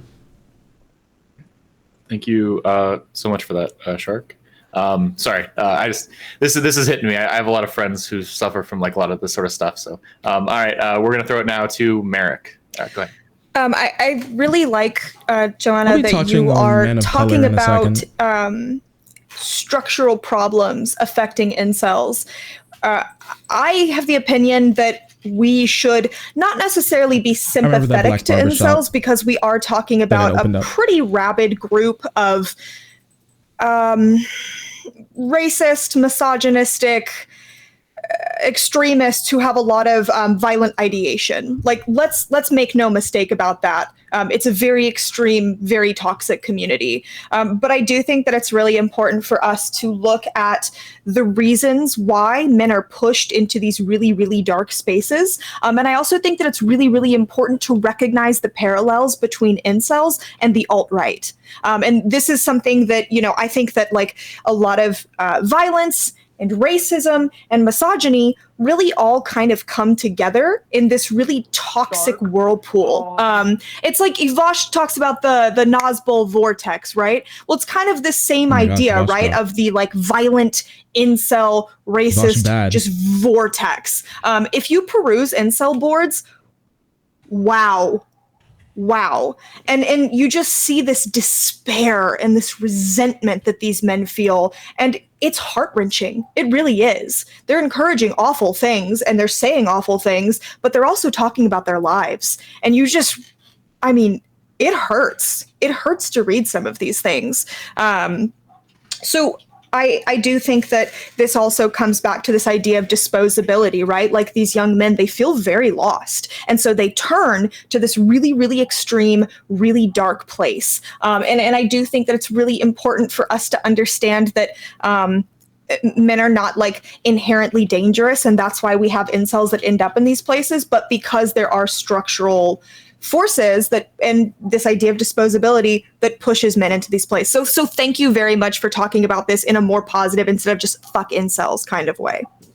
Thank you so much, Merrick. And then, so right now the list is going to be to Joe and then into Carlin. And then if anyone else wants to jump in, we currently have 10 minutes remaining for the open for this one before we move into the dual topic and just trying to respect everyone's time.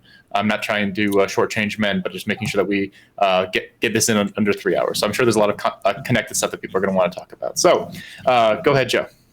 Yeah, I mean, I am in no way endorsing the rhetoric of the manosphere. I've definitely been in those Reddit forums and felt like I needed to take a shower afterwards. Yeah. But for me, the interesting thing is like, I think people react so vitriolically to incels because incels touch on a fear that we all have, that someone is not going to love us, that we are going to be alone, that we are worthless, and that there's nothing we can do about it.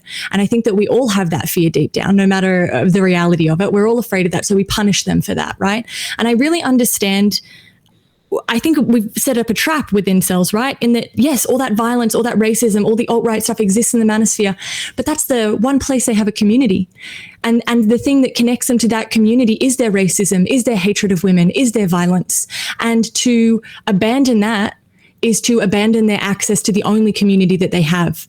And so that's a huge problem that we have on our hands as a society. How do we counteract that?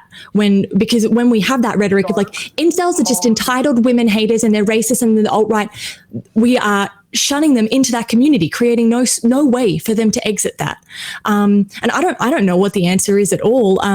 But I just think there are a lot of people also within incel ideology that don't feel that way, and who are just they're just involuntary celibate, and when they get treated that way, when they express their experience and then someone turns around and goes, oh, you just hate women. Then they go, well, fuck you. I do hate women then. Fuck you. I don't give a shit anymore. Right. So we sort of create the nightmare that we are criticizing. And I don't know, I think it's a huge problem for all of us as we atomize further and we create this idea of, like, as Shark was saying as well, we marketize everything as we simply become products that don't have any humanity, that only have value. As we become something that has to market ourselves, how we stop this from happening, I have no idea. And I think that we need to pass the empty platitudes to get to that discussion about like what we do about that. It's the sexual marketplace value is the term that they use. And I mean, like, on one hand, that's like disgusting, but on the other hand, under neoliberalism, are they hugely wrong? I don't know. Yeah. That's a good question. All right, we're gonna throw it to Carlin and then to Sand. So go ahead. All right, so I just want to play off what Merrick and I guess Joe were talking about, and I don't disagree with necessarily any part of the conversation, but I do think maybe it was Sansel that said, it's not just as simple as like, going to the gym and, looking better and all this stuff. I mean, in some respects, that actually is part of the process of getting out of that community, of getting out of that mindset of seeing yourself as something valuable. And I have to question what happened along the way to make men feel as though they were less valuable. What happened along the way to make them feel as though that they were less worthy of love or attention? I mean, like when you're doing something like going to the gym, like you're giving yourself love. You're doing something that is just for yourself, that is only something that you can give yourself. And so I do think that that personal work is actually part of the process of having the confidence to put yourself out there, have the confidence to go find your people, to even know that there is a group of people that will accept you just as you are. And so I don't know if there's something to making sure. I think that's true of men and women. Sorry. But I don't think that, I think women are taught along the way that self-development work is a lot more appropriate for them. I come from the coaching world. I know there are all sorts of men's coaching groups out there that help men with these issues, but they're not put out there often enough, and men don't feel comfortable going to them. So I don't know what the answer is, but I guess the point I wanted to make is that I do think men have to at some point make the choice to allow themselves to focus on themselves, and I think that's part of the process. Thank you, Carlin. All right, so we have 6 minutes left, and we have 4 people on the list now. So we're going to go to Sand, to Merrick, to Shark, and then finishing with Joe before we get to closing statements for this. If someone else wants to jump in or they get added, we can facilitate that conversation. Just trying to keep this, again, under 3 hours. Also, Carlin, the gym is the best thing ever. So true. I love it. It's the best. I highly recommend to everybody, whether you're an incel or not. Anyway, we're going to go to Sand. What? Sorry. I'm gonna go to Sand, and then Merrick, and then Shark, who was very mean to me just now, and then Joe. Go ahead. Yeah, I'll try and keep it fairly short so other people can jump in. It's super fucking true. Every single time people talk about incels just being these virulent racist pieces of shit that shouldn't be allowed back in society and they should just lie down and rot like they say they're going to anyway. Fuck those people, because that sort of talk is what keeps them there. If you say that someone is fundamentally no longer allowed back in society after they've been tainted by being part of these incel communities, then they're never going to break out of those incel communities. It's the same thing if you talk about people that get put into extremist movements like Nazis, right? They're never going to come back into normal fucking society if you tell them that they're fundamentally broken, they're incongruous with society because of the crew that they were running with, right? What we have to do is we have to open up, different communities for people to, interact and be cognizant of this person, they might say some pretty fucking yikesy things about women occasionally, but we can try and steer them in a more positive direction as long as we try to be friendly with them and they're chill and all of that, right? So it goes back to this is a completely separate topic, but reforming people out of being in the alt-right, and now they've grown the fuck up and they realize that white nationalism is fucking cringe and stupid, right? Allowing those people to re-enter normal online circles should be encouraged so that they don't fall back into that or go even further into it by being radicalized, right? So yeah, I like what people were saying. Also, the gym is one place that you can go to get more confidence in yourself. So Carlin was kind of based on that. Yeah. There's plenty of other places as well, libraries. You don't just have to Where do you work out? At the library. Hey, books are heavy. All right, But all right, we're gonna throw it to Merrick, and then Shark, and then Joe.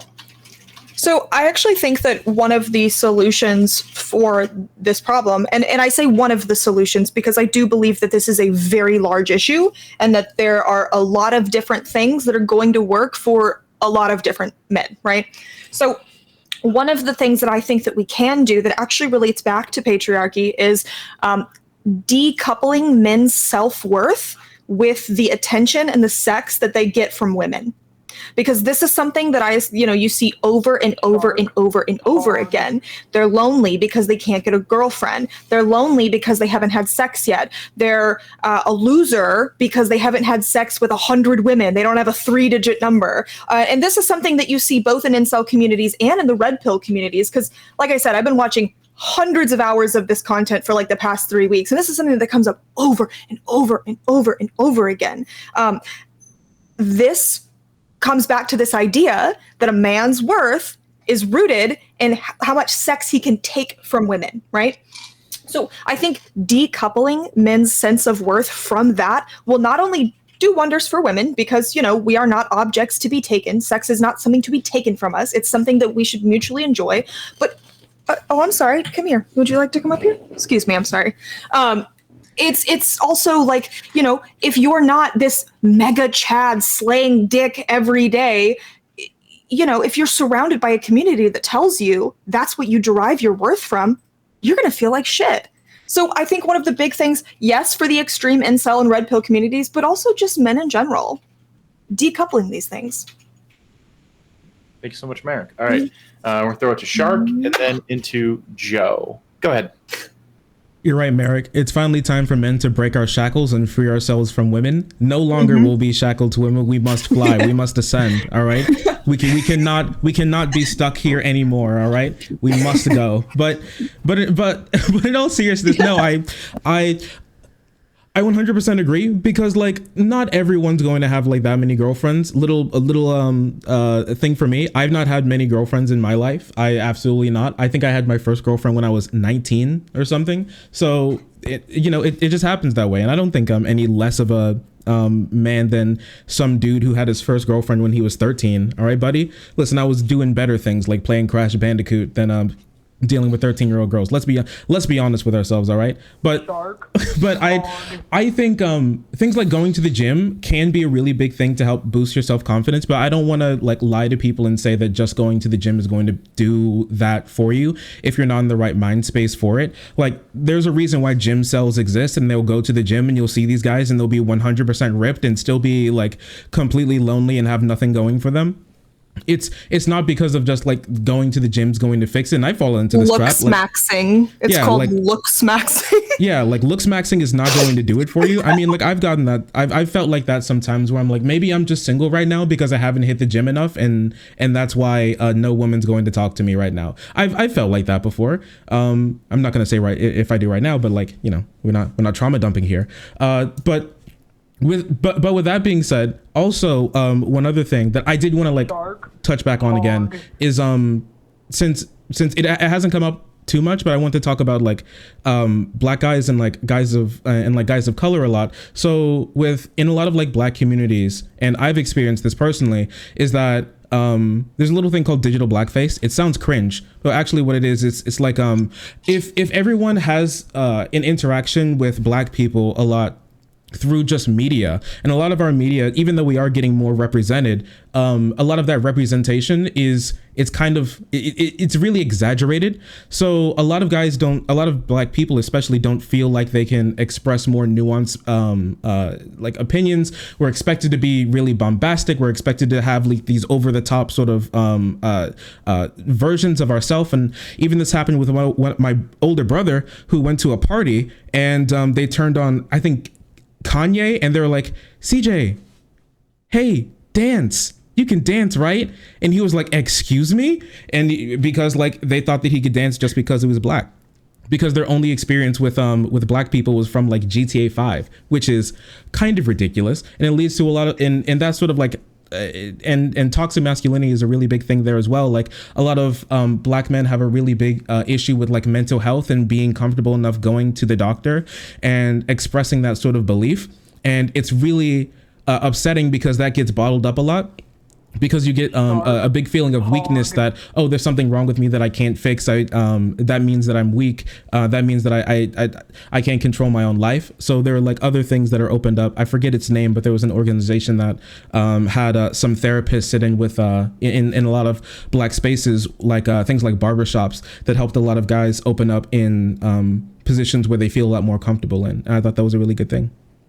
Thank you so much, Shark. And I let him go over like by like a minute and a half. Like that was just some really cool stuff, and I didn't want to cut him off. Thank you so much for that, Shark. That was awesome. Ashu, do you raise your hand? Sorry, you're muted. I can't hear you. Wait, fuck. I can't. Oh. Hello? I didn't know it was you. Oh, I just want to add one tiny little thing to Shark, what he said. So do you know what digital blackface is like in the popular sphere, what that means? Because, of course, neoliberalism has made it into when people use GIFs and reaction images of black people. Did you know that? I've heard about that, and I think it's pretty giga cringe. Now, I think white people can use black emotes and everything, and that's fine. Now, if you're some white person and you're like and you like specifically go to the dark hands and dark face for all the emotes, and then you only post like black people emotes, it's starting to get a little bit weird. You know, it's like that dude who like put melanin in his skin and like tattooed black power on his arms. You know, it kind of gets a little weird, but there is like a grain of truth in there where a lot of people think that the best reactions and stuff come from just black people. If you look at the top like reaction sort of like over the top gifs, they are all black people. And while just using a black person on the internet as a reaction is not a problem, now when it's completely saturated and that's what people think of and that's the first thing that comes to their head when they think of a black person reacting to something, it makes it a lot harder for black people to, especially if you don't interact with a lot of black people, it makes it a lot harder for black people to kind of interact with the world in a more nuanced way. And we're not, you know, gifts like that, you know, it's just better representation sort of thing. Yeah, thank you both. That was super interesting. All right, last one before we go to the closers for this. Joe, go ahead. Yeah, I just wanted to smack all the gym simps on the nose in this chat. Yes, going to the gym is good advice. Yes, going to the gym will make you confident. It'll do that for anyone. Like, I go to the gym because I have terrible anxiety. Going to the gym is great.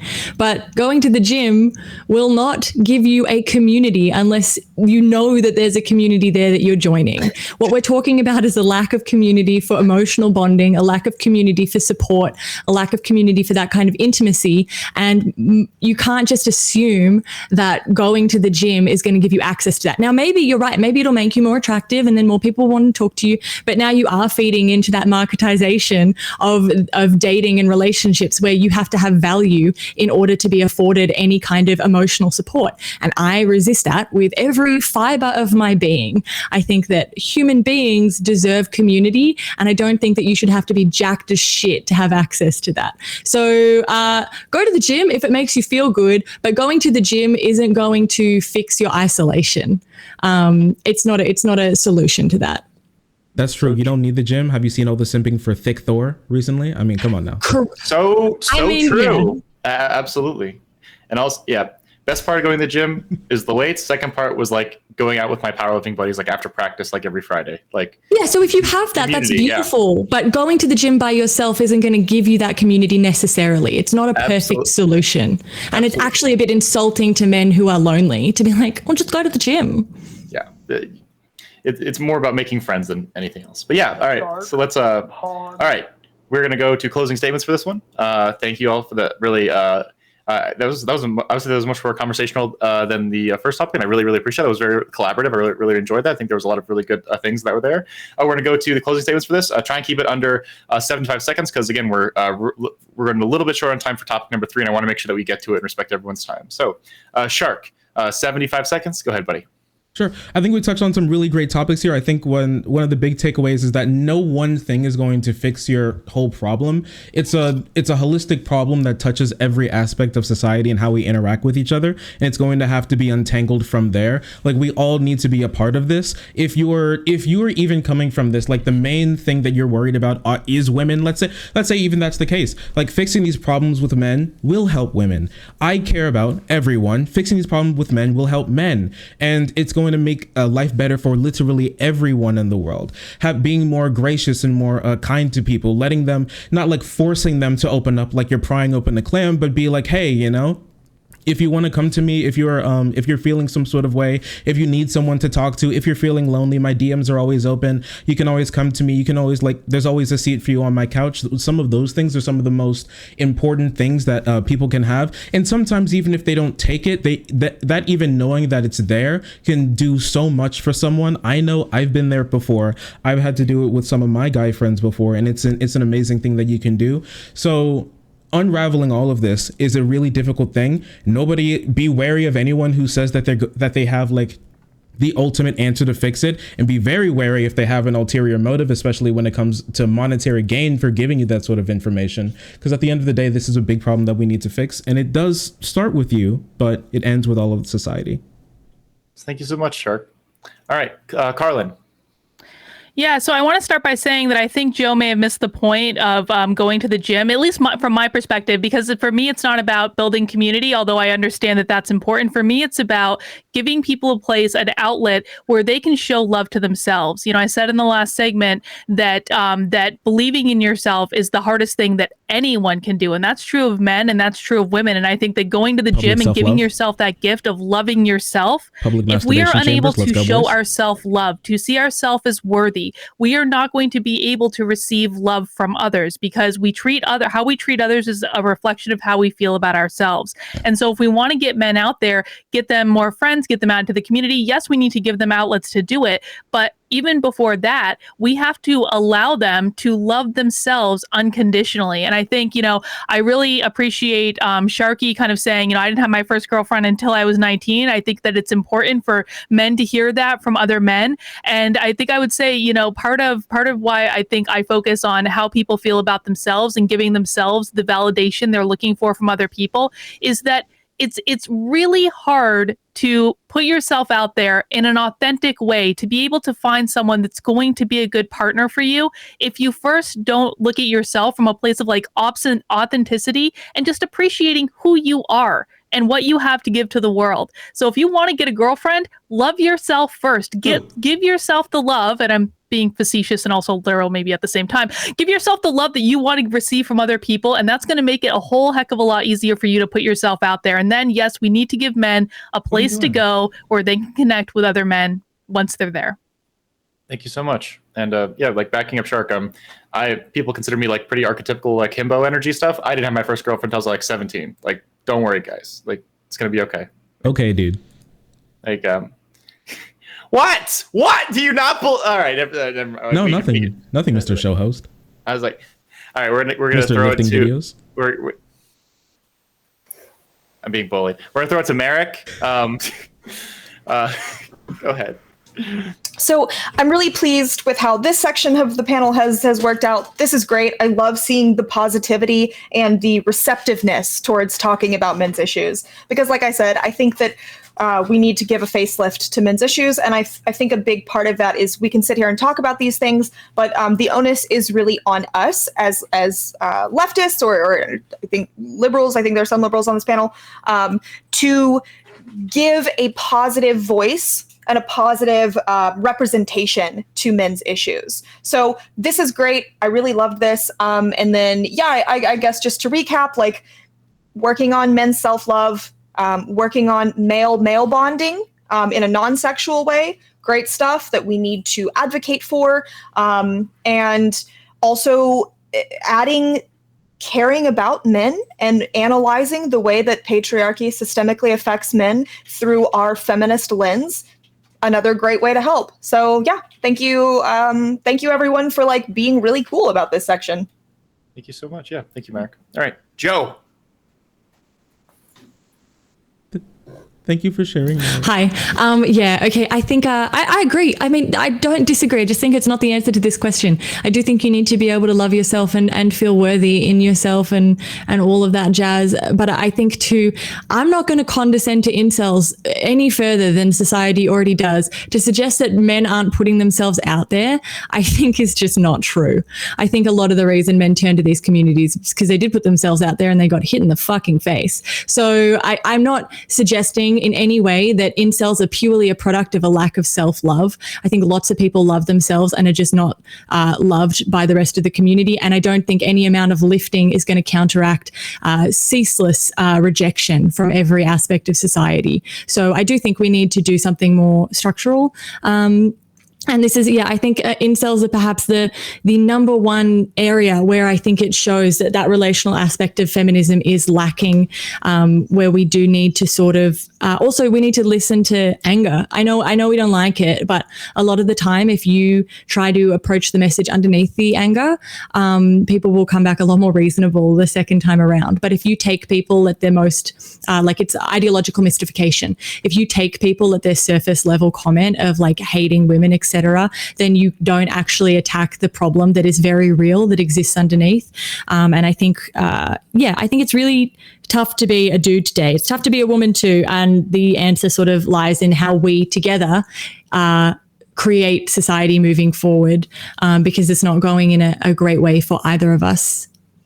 Thank you so much, Joe. All right, Shu. So I just want to say, like, I think Joe was the one who brought it up, but it's such a great point that like we shouldn't be basing I think it was Merrick, I'm not sure, I forgot, but we shouldn't be basing like men's worth on like how much women like them.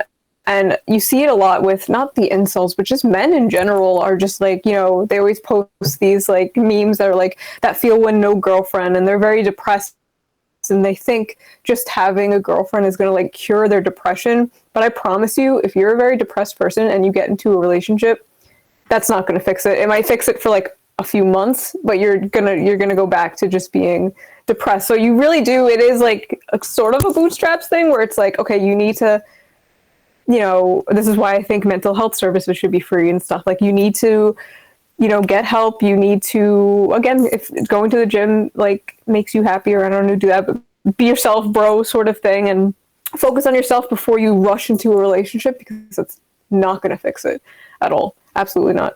And also just like relationships in general have become weird with like dating apps. It's just kind of like window shopping for people. And I feel like that sucks for a lot of guys and in general, because like it's just like you're judging someone like right on their looks, because a lot of men don't even know how to take good pictures of themselves too. So it's like okay, dude, you're just like holding your fish. I remember who brought it up. Someone on Twitter brought it up that so many men have pictures of them holding fish because it is the one time that they have done something and achieved something. So it's like, because they don't hang out with friends a lot, so they don't have a lot of pictures of themselves. They don't get their picture taken a lot, so it's the fish holding thing because they've accomplished something.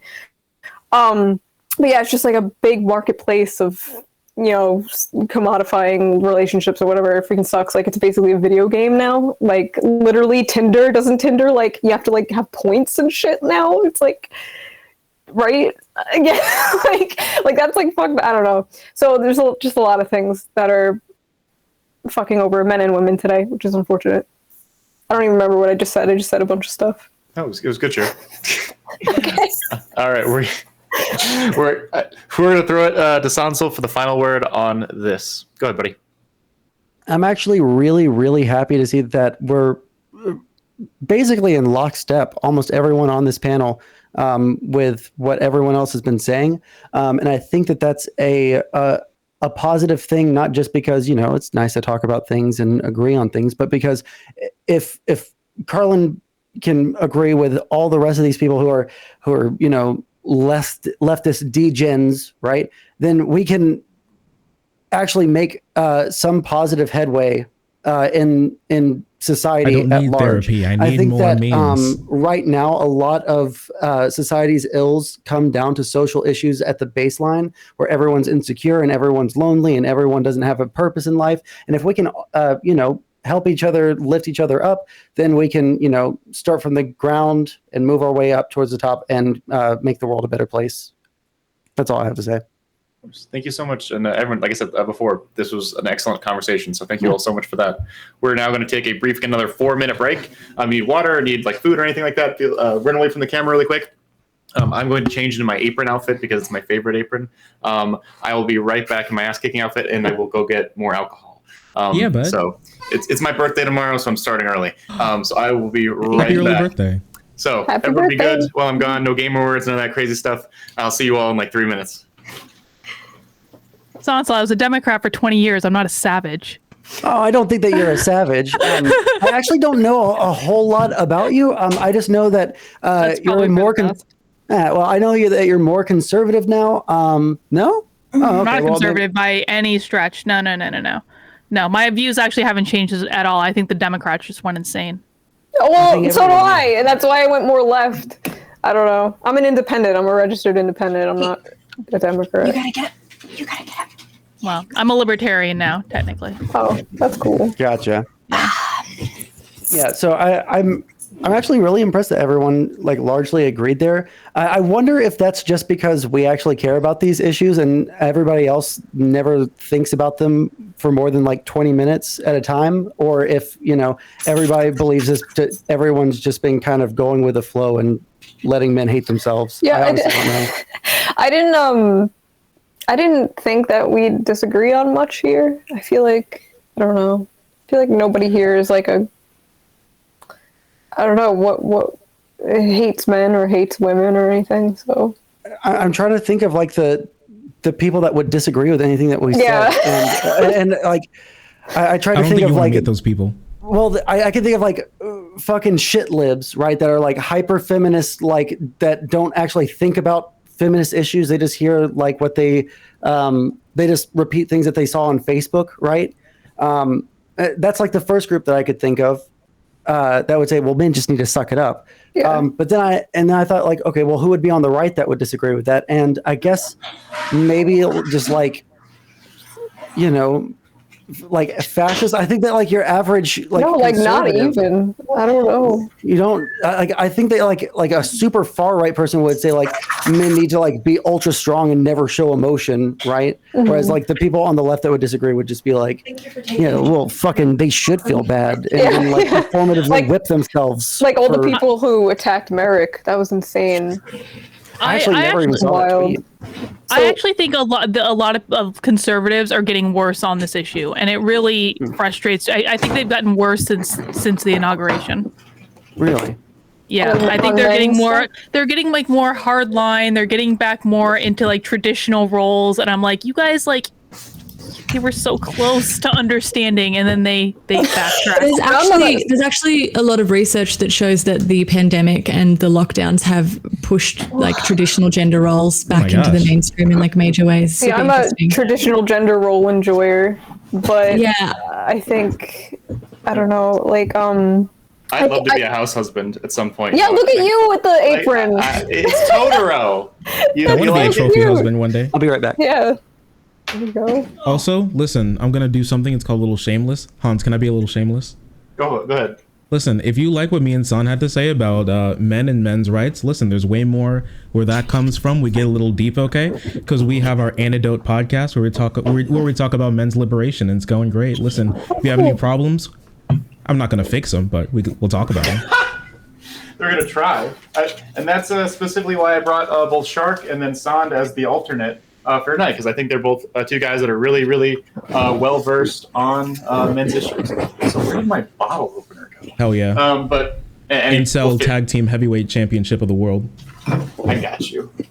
Yeah, we'll figure out how I'm gonna drink. But anyway, wait, where did Sansel go? He said he'd Like, be we back just- in a moment. Oh, Don't okay. yell at him. Oh, I'm gonna yell at him. He yelled at me. Where'd they go? Wait, is that over there? Is it over there? I'm dissociated. I haven't had anything to drink yet. Hans, I think you need to cut back on the alcohol. Oh, I should have got drunk. That would have made this much funnier. Oh, I'm everyone. After this is over, I'm going on a different panel for blood sports, and I'm getting absolutely smashed. It's going to be amazing. Like, I'm very meek right now. The beast will come out in about an hour. Should I get drunk too? What panel? Oh, Hans? please. Let's just all get like fucking Let's do wasted. it. Let's, everyone's Start welcome to fighting. start drinking. Start I was fighting. like, are we holding back? Like, come on, like this. It's midday for me. The It only- feels weird to drink at midday. All I have are these alcoholic popsicle sticks, which Oh, I that's what hate you've been doing. popsicles. So like Pretty cool. I've been trying to like melt them so I can drink them instead of like chew on my alcohol. I do have some devil's lettuce. However, Devil's lettuce. if I do, She's got the jazz cabbage. All I right. like I'll that go too. off. My third eye will be open, and it's over for you, motherfuckers. So I'm Do not it. doing that. Do it, Shu. Do it. I'll do it if you do Buy it, some- Shu. I'll do it if you do it. No. It's Which, okay. which should I'm gonna do it anyway. I don't care. I will get canceled like immediately No. for saying like the dumbest shit. So what should I start with? We got cider and we got a vanilla porter. Vanilla porter. Vanilla. Vanilla. Okay, vanilla. Mix. Wait, All what right. panel are you going on after this? The Prime Kai's open Primes. panel. Wow. Oh, okay. Yep. Everyone, I'll plug him in a second. Prime Kais is an amazing other panel host on Twitch. He's the only guy who does panels like virtually every day. He gives a great space for smaller creators. No one would know I existed if I didn't start going on his panels a couple months ago. I've only been on online politics for like 9 months at this point. And I wouldn't be where I'm at without him. So we're gonna give him the biggest raid I've ever given at the end of this. So Yeah, he did good work. But yet also like people who just think that I'm just a pretty panel host. I have lots of opinions, I promise, and I will rip your head off during those debates. But anyway, everyone's here, and I'm going to respect everyone's time. And we're already over, like we're already like supposed to be towards the end. So like, if anyone needs to go at any point, like don't like feel like I'm stopping you. I really appreciate your time and energy here. So we're going to try and give this whatever we're going to be good with. Say 6 minutes for openers and closers, and then we maybe 40 minutes for general discussion. That way we won't keep anyone like barely past say 11. Again, I know like it can be late for some people and it's early for other people, so I just want to respect everyone's time here. So all right, is that good with everybody? All right, excellent. All right, so 60 seconds. I'm going to try and hold you to this one. We're going to switch up the order again to give some people who haven't been first or last opportunities for that. So Carlin is going to be first, and Shu is going to be last. So that way Carla gets the first word on this one, then everyone gets to respond to her, and then she gets the last word, so she gets to respond to everybody at the end of this one. And then, so This is the we're mixed gonna go. part. We're gonna talk about men and women. Carlin, Joe, Shark, Merrick, Son, and then Shu, and then we're going to do the reverse order for the back. So 60 seconds. Now, we've talked about men, we've talked about women. Let's talk about men and women at the same time. So this is twice as much at once. Get ready. 60 seconds on the clock. Try and keep it brief, and then we can use all the time we can for an actual conversation about this. So 60 seconds. Carlin, go ahead. All right. I don't know that I actually have much to say on this topic, so I guess I'll go back to my opening statement from the last one because that kind of hit on it the closest. With the Me Too era in workplaces, it is true that women did need that. It actually solved a lot of problems in terms of increased resources going to investigations of sexual harassment, which almost always turned out to be true, like 90% of the time. But the fact of the matter is that the Me Too era also had a detrimental effect on men in terms of men feeling like they were going to be targeted by the women in their offices, and how that has manifested is the weirdest way, which is men refusing to have meetings with women in the workplace. Now, this is detrimental to men because, frankly, it's part of your job to be able to work well with others, and you shouldn't. They're going into these meetings assuming that women are going to falsely accuse them of sexual harassment, which almost never happens in the real world. But frankly, it's also detrimental to women in terms of them not being afforded opportunities for promotion or things like that. So I'll leave it there. Thank you so much, Carlin. All right, Joe. Hi. So a lot of the same points for me in that I think looking at things as men's issues, it's sort of detrimental because we need to really focus on that relational aspect. We need to focus on intimacy and humanity. Like for me, these are the bedrocks of my feminist activity. It's more about like what makes someone be seen as society as less human than necessarily looking at gendered based oppressions. And I think that is the core of any feminist movement. I personally hated the Me Too movement. I'm a staunch feminist. I think the Me Too movement did really detrimental things for gender relations. I think the original campaign where survivors were pushed to talk about their stories, 100%, I'm all for victims having the ability to talk out about their experiences and not be persecuted for that. I think that's really important. But I think ultimately Me Too became a brandishing exercise where celebrities were able to bolster their social appeal using feminism as credit. And I think that it positioned men as an enemy and women and men as diametrically opposed. And I'm happy to talk about it at length. Thank you so much, Joe. All right, Shark. Sure. So, I mean, if we're going to touch on Me Too, I think there's like nuggets of truth to all of this. For me personally, it is really rare for a guy to be like especially credibly hit with like a sexual harassment or sexual assault claim ever. And I feel like a lot of the fear that comes from that is from a lot of people who like whip up a lot of anger and try to rebrand Me Too as something that's like hunting down men. And there were people who were absolutely just trying to hunt down a lot of guys, but most of the people who come out with these sorts of things, they absolutely weren't, and it tarnished a lot of survivors, and it made their stories a lot less salient, and it made a lot of people way more skeptical in an unhealthy skepticism, like this never possibly could have happened, and I need like a video of him saying I am going to do a rape before I like ever say that anything like this happened, which is ridiculous. And I think it led to a lot of guys feeling like, oh, and no matter where you're like really scared, it made you like think that you're the woman that you've been spending like years with at work is going to, for some reason, you get like a raise above her, and then she's going to say that you did this, that, and the third to her. It's ridiculous. And I think it really eroded a lot of relations that we have in the workplace, and it made a lot more people, men and women, scared to interact with each other. That leads to a lot more detrimental effects for all of us. Thank you, Shark. Merrick. So I guess, if we're doing Me Too, I think that there were a lot of really negative things that came out of Me Too. Unfortunately, when you have any sort of social justice movement, it does end up getting co-opted by people that sort of use it as a cudgel. And that sucks, because that's not what we're supposed to do with it.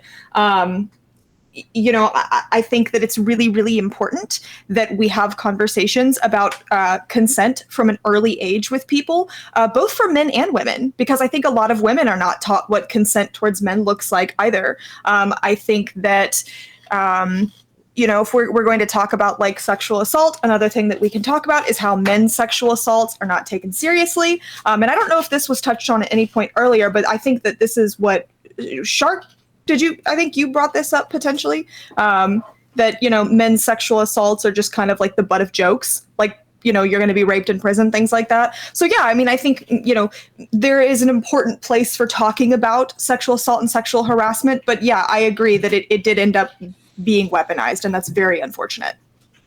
Thank you, Merrick. Sansel.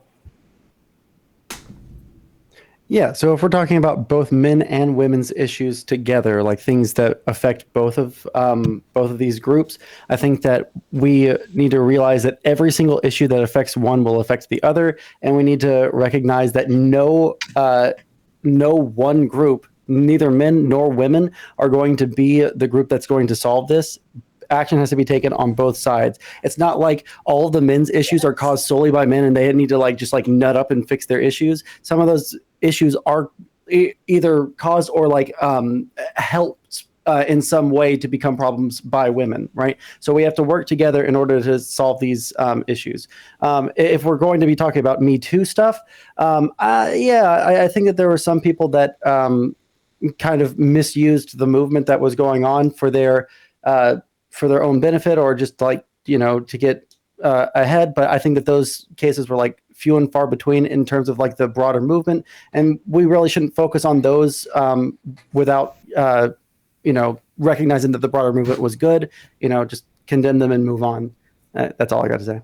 Thank you, Sansel. All right, Shu gets the last opening statement for this, so everyone else, feel free to start raising your hands to go to the general discussion, which we will have 40 minutes allotted for. We're not going to go over that, just again, respecting all of your time. We're going over 3 hours at this point, and I'm sorry for everyone. I told you it was 2 hours, 2.5 hours. I have failed you as a moderator, but I think the conversation that we have had is worth it. So, Joe, I see you. Shu on head, go ahead.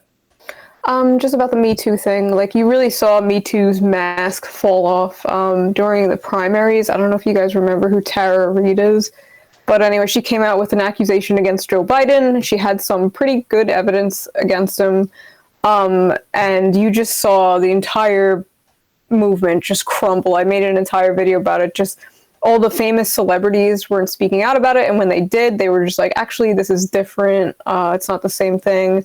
All the Believe All Women people were like, actually, never mind. Like, it was just the hyper partisanship that happened with Me Too, which it really just became like a weapon for people. Like, all the people that were, you know, against Kavanaugh, I don't know how to say, Kavanaugh. yeah, wouldn't do the same for like Tara, and it was just like really sad to see that happen. So yeah, I don't know, Me Too kind of sucked. Just like everything getting co-opted by fucking celebrities and shit. It just like it just sucks, yeah. Yeah, I don't know, that's all I wanted to add. Thank you so much, Shu. All right, going to the general 40 minutes, which means we'll stop at 12 for closers. So we're gonna start with Joe, and everyone else. I haven't seen anyone else raise their hand, so we'll just wait for people to respond to Joe. So go ahead.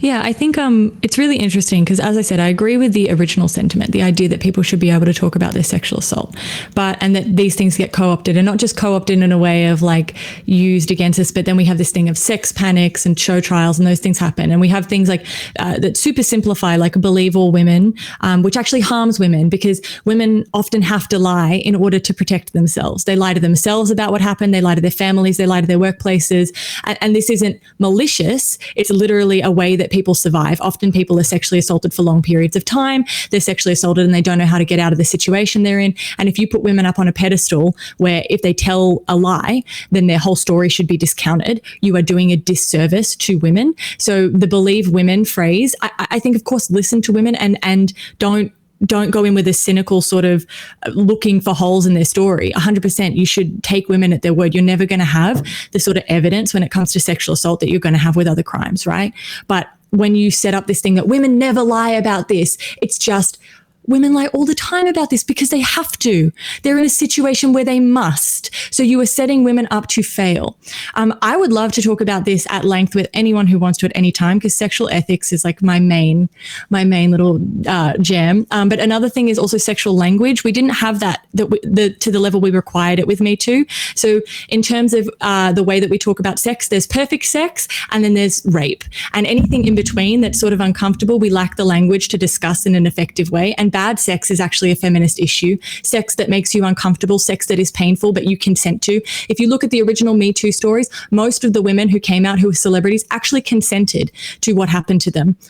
But that still in no way makes it not assault or not harmful, because it's about respecting someone's humanity, respecting who they are as a person, and respecting their own desires, that they're an autonomous person with desire. I have like so much more that I could say, but I'm respecting Hans and I'm stopping. And yeah. No one's raised their hands here. If no one else wants to jump in, like, you're welcome to keep going.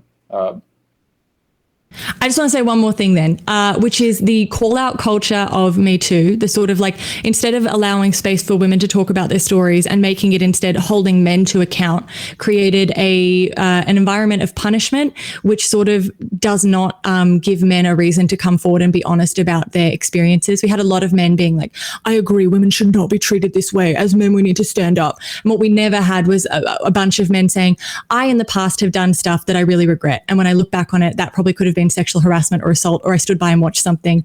And they're the conversations we really need to have if you want to change the sexual climate. People saying, I did shitty things, but no man is ever going to do that so long as it's like, cancel him, he looked at a woman the wrong way. And I'm not reducing sexual assault to a bad look. What I'm saying is we don't even have, this is an instance of epistemic injustice. We don't have the language to talk about what happens to us when it comes to sex. And we try and squeeze everything into this bloated concept of consent, which in no way actually encapsulates how much we are damaged when it comes to sex, in terms of consenting and saying yes to bad and harmful and painful and abusive sex all of the time.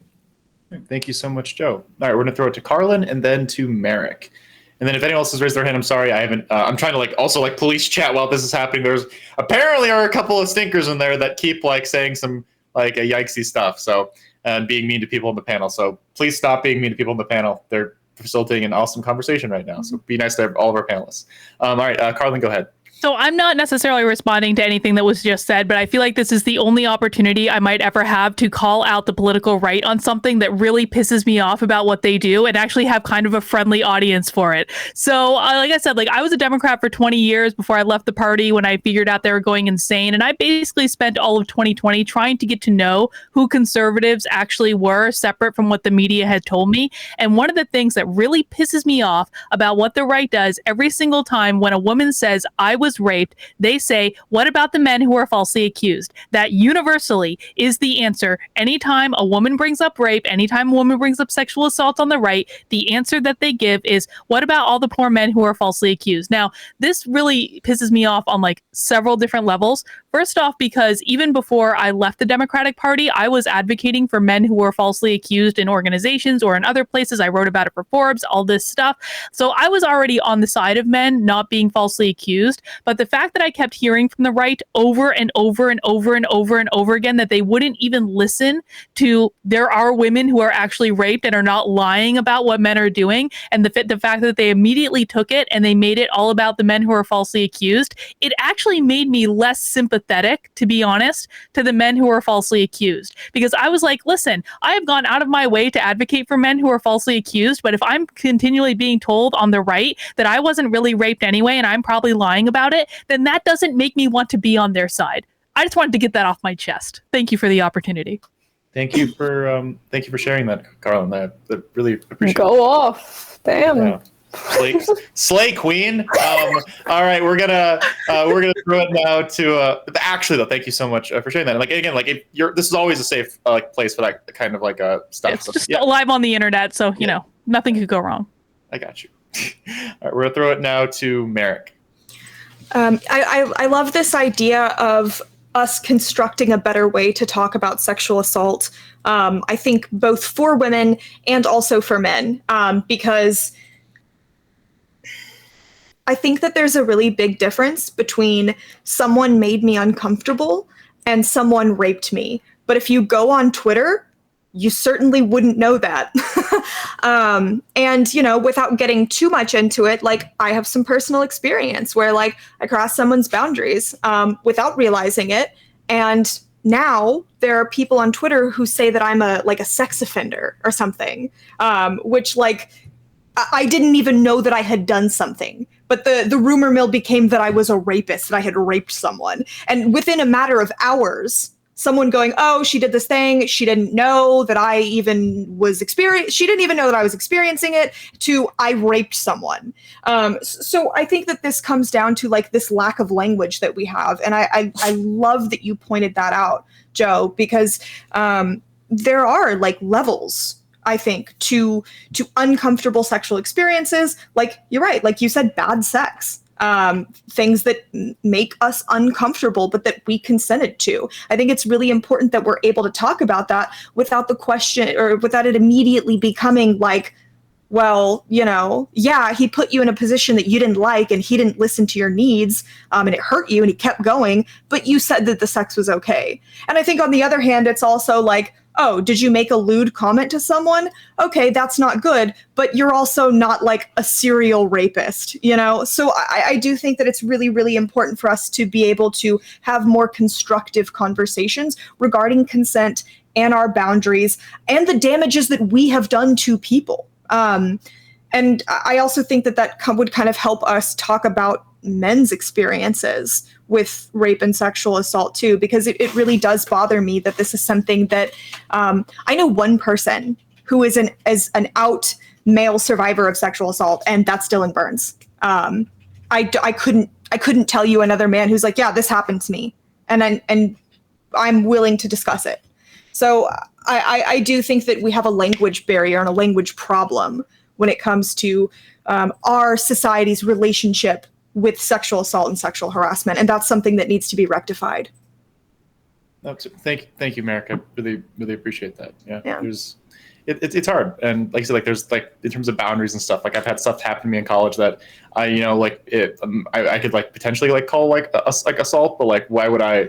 Like I feel like that sort of thing like isn't particularly it would like demean, like, I feel like that would lessen like what other people mean when they say like that. So it's a really complicated thing for a lot of people. So like, I really appreciate you saying that. So Shu, I see you. I promise we'll get to you in just a second. Sansel has to leave, so I'm gonna give him a closing statement in a second to like plug and shout himself out, because he's been amazing. He jumped in on a second's notice to fill out the men's issue side of the panel. I really appreciate him coming here. So Sansel, final thoughts on this before we turn you loose, and plug anything you want to plug. Yeah, I really have enjoyed this panel thus far. There's people here that I've never spoken to before, and I'm really glad that I got to speak to them. I'm really, again, I said it earlier, but I'm really glad that we were able to like largely agree with each other on almost everything, at least as long as I was here. I don't know what happened at the very first topic, but you know, in terms of shouting stuff out, I stream. I do video games and talk about politics. I also do a men's podcast, actually, a men's issues podcast with another streamer on this panel, Shark. And I think that we talk about a lot of these same issues. So if y'all want to see those, y'all can see the podcast on his YouTube. If you want to find me, I'm on YouTube as Sansol or on Twitch as Sansol. And yeah, I'll catch you guys later. Thank you so much for being here, buddy. And I blasted your stuff in chat. So if anyone wants to follow San, give him a follow. He's a great fucking duder. So right, thank you so much for being here with us. All right, Shu, go ahead. Here's something that I think everybody will agree with. I think it was sort of touched on, but like the double standard between like when men are assaulted, especially like really young men assaulted by like grown-ass women, like all the teachers and stuff, like constantly these articles coming out where it will show like the teacher in a bikini and everyone's like, ooh, where was she? Like when I was a kid. Like that shit is so fucking gross. I hate it so much. Like that's something that I think now people are starting to talk about more. Like there are some headlines now coming out where they actually call it rape as opposed to teacher sleeps with, teacher had sex with. Which is good to see.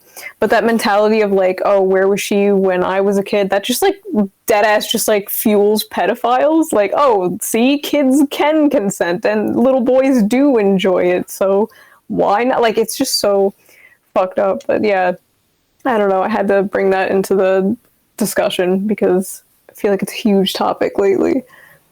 No, absolutely, really, really good. Everyone's welcome to jump on that if they want. I think discussing like sexual assault and that kind of thing, like in men versus women, would be like perfect time for cross analysis. So we're gonna go to Shark, and then Joe. I see you. I'm really sorry. I didn't give you the thumbs up. I see you. I promise.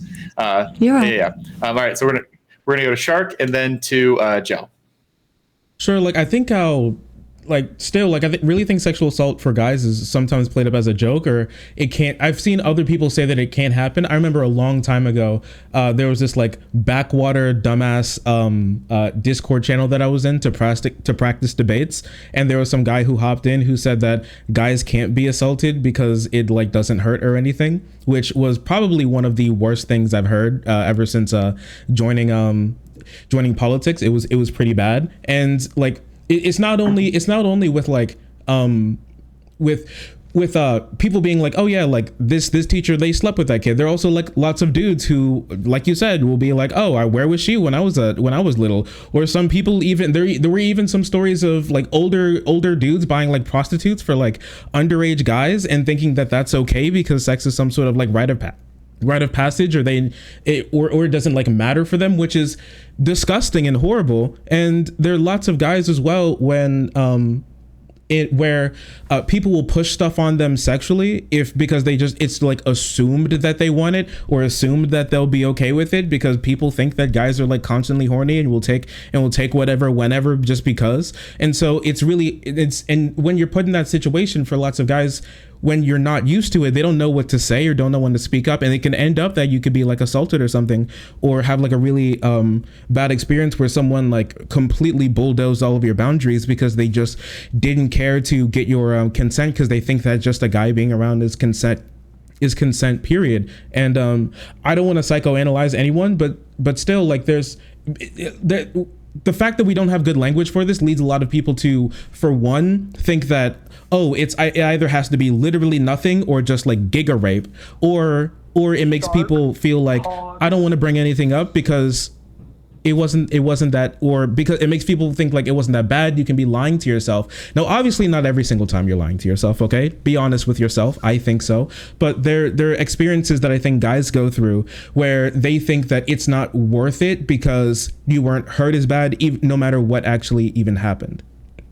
Or you're not worthy of that sort of like care, or the title of survivor, no matter what happened. Yeah. Thank you. Yeah. Thank you for that, Shark. It means a lot. We're going to throw it to Joe and then to Carlin. So go ahead. Yeah, I have a few things. First of all, I think that point you make about like how people react and sort of frame your experience is hugely important, because you see that working two ways, in that I might have an experience that was uncomfortable, and it definitely crossed a boundary, but didn't rise to the level of sexual assault for me. And if I tell friends who are women, they'll be like, you realize you were assaulted, right?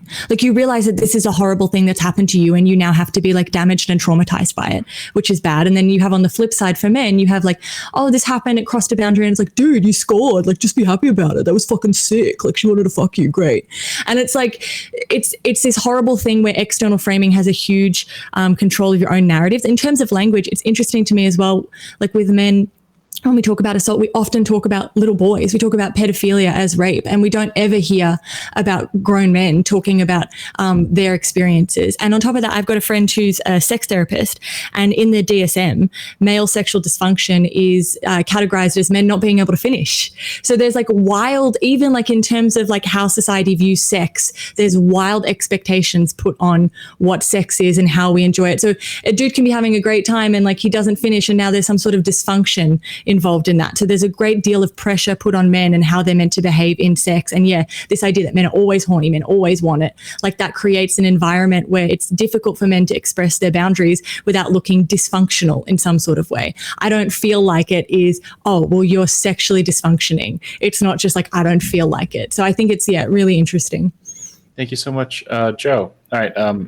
Right now we have Carlin, and then Merrick, did you raise your hand or no? Were you just like, okay, cool, just making sure. All right. All right, folks, just to make sure everyone knows, we got about 20 minutes left in this. So I think we're doing really, really good. Listen, during this panel, I got a banger idea. Yeah, so I kind of wanted to build off of, some of the other conversations that have been had. Sometimes going back to the point I made about like the political right not taking rape seriously and always saying, what about the men? What about the men? What about the men?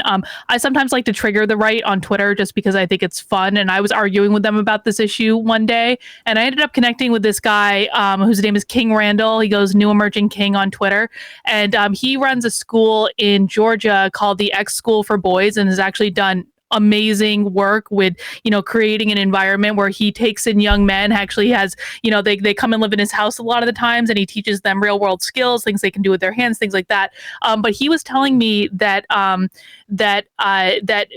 Black men in particular, oftentimes they have these instances where they are molested and all these things growing up, and they can't talk about it. And what that ends up happening, and it, he was mentioning it specifically because I think he said many of the young men in his school for boys went through this, hadn't been able to talk about it with anyone else. And of course, what happens when they're having to suppress that? Well, they then go on and do it to the next set of kids, and it's never talked about, and it's oftentimes happening in families.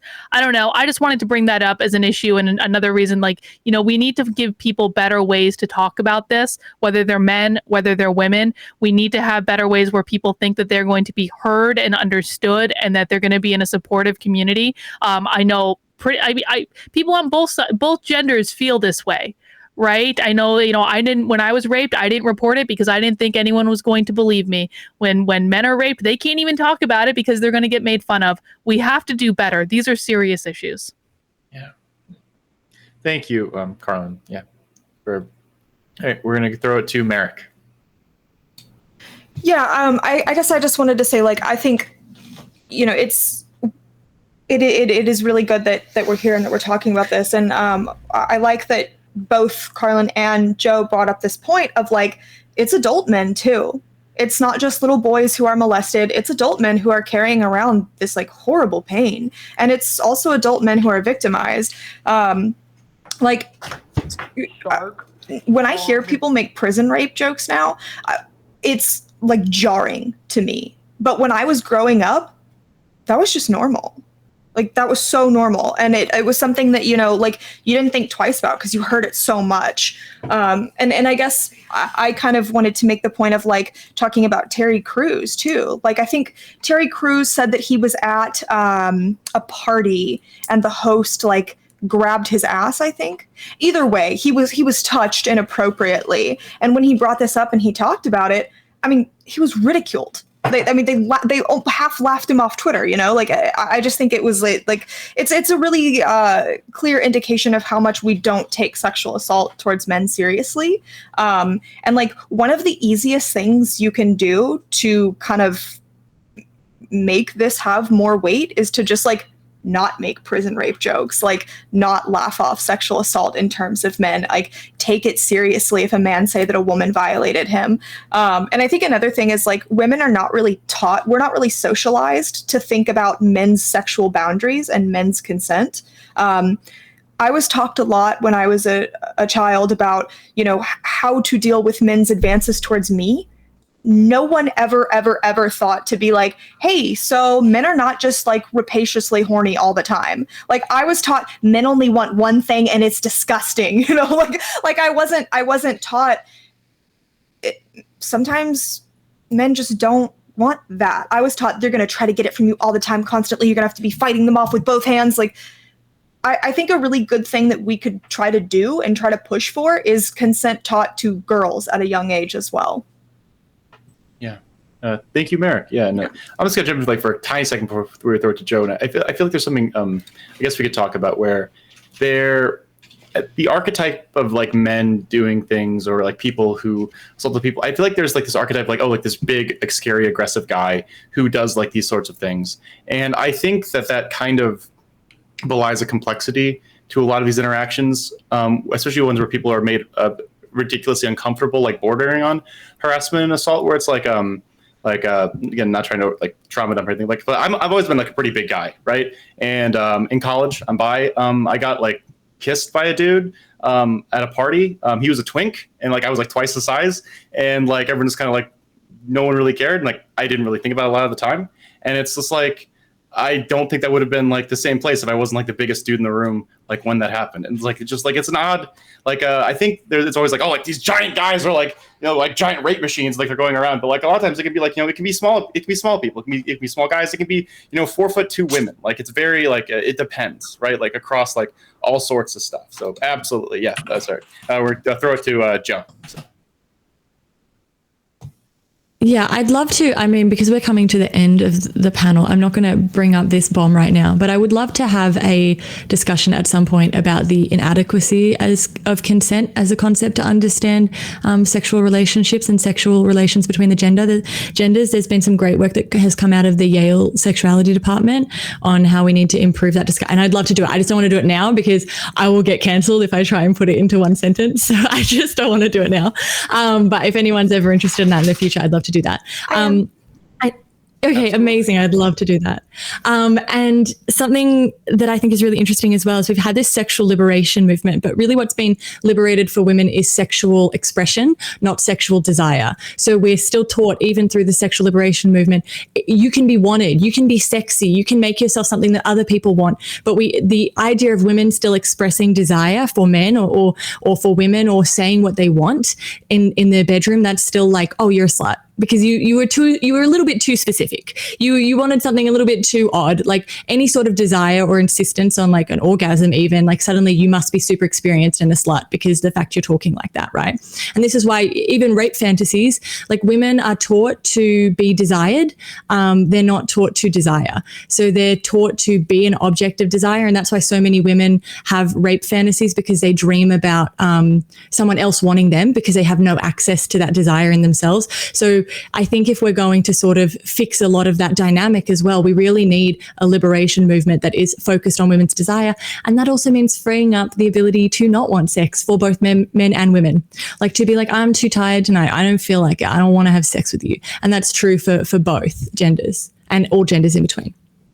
Thank you so much, Joe. All right. Quick before we throw it to Merrick and then Shark. Halls 8, thank you so much for the raid of 200 people. I don't think we've ever met, but you're based in Poggers, and hope you all enjoyed the last 20 minutes of our panel. You're all amazing, and thank you so much for hanging out with us tonight.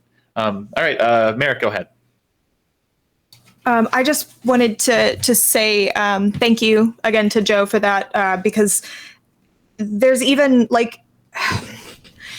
with more acceptance of sex workers that we've seen, there is also still a difference in how sex workers who are like, oh, I hate this, capitalism is forcing me to do this, I just need to feed my family, I just need to eat. There's a difference in how those sex workers are treated versus the sex workers who are like, I enjoy my work. I find that not being put into a certain box is, there's literally a cat fight happening behind me. I'm so sorry. Stop.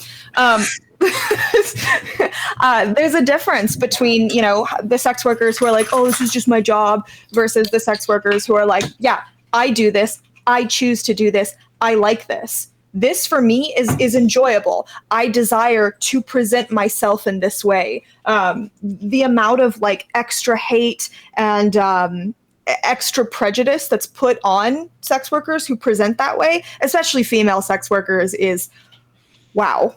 It can be really, really overwhelming. So I just kind of wanted to add that on to your point about presentation versus internalized, self-actualized desire. Yeah. Thank you, Merrick. Yeah. I don't care what Daddy Mark said. That's dumb. That's dumb as shit. Sex workers should be treated with respect, and we shouldn't talk about labor will destroy the industry for whatever fucking reason under communism. Sorry, online lefties. Yeah, that's right. Any ML that says I'm lumpenprol can meet me at any Applebee's parking lot, anytime, anywhere.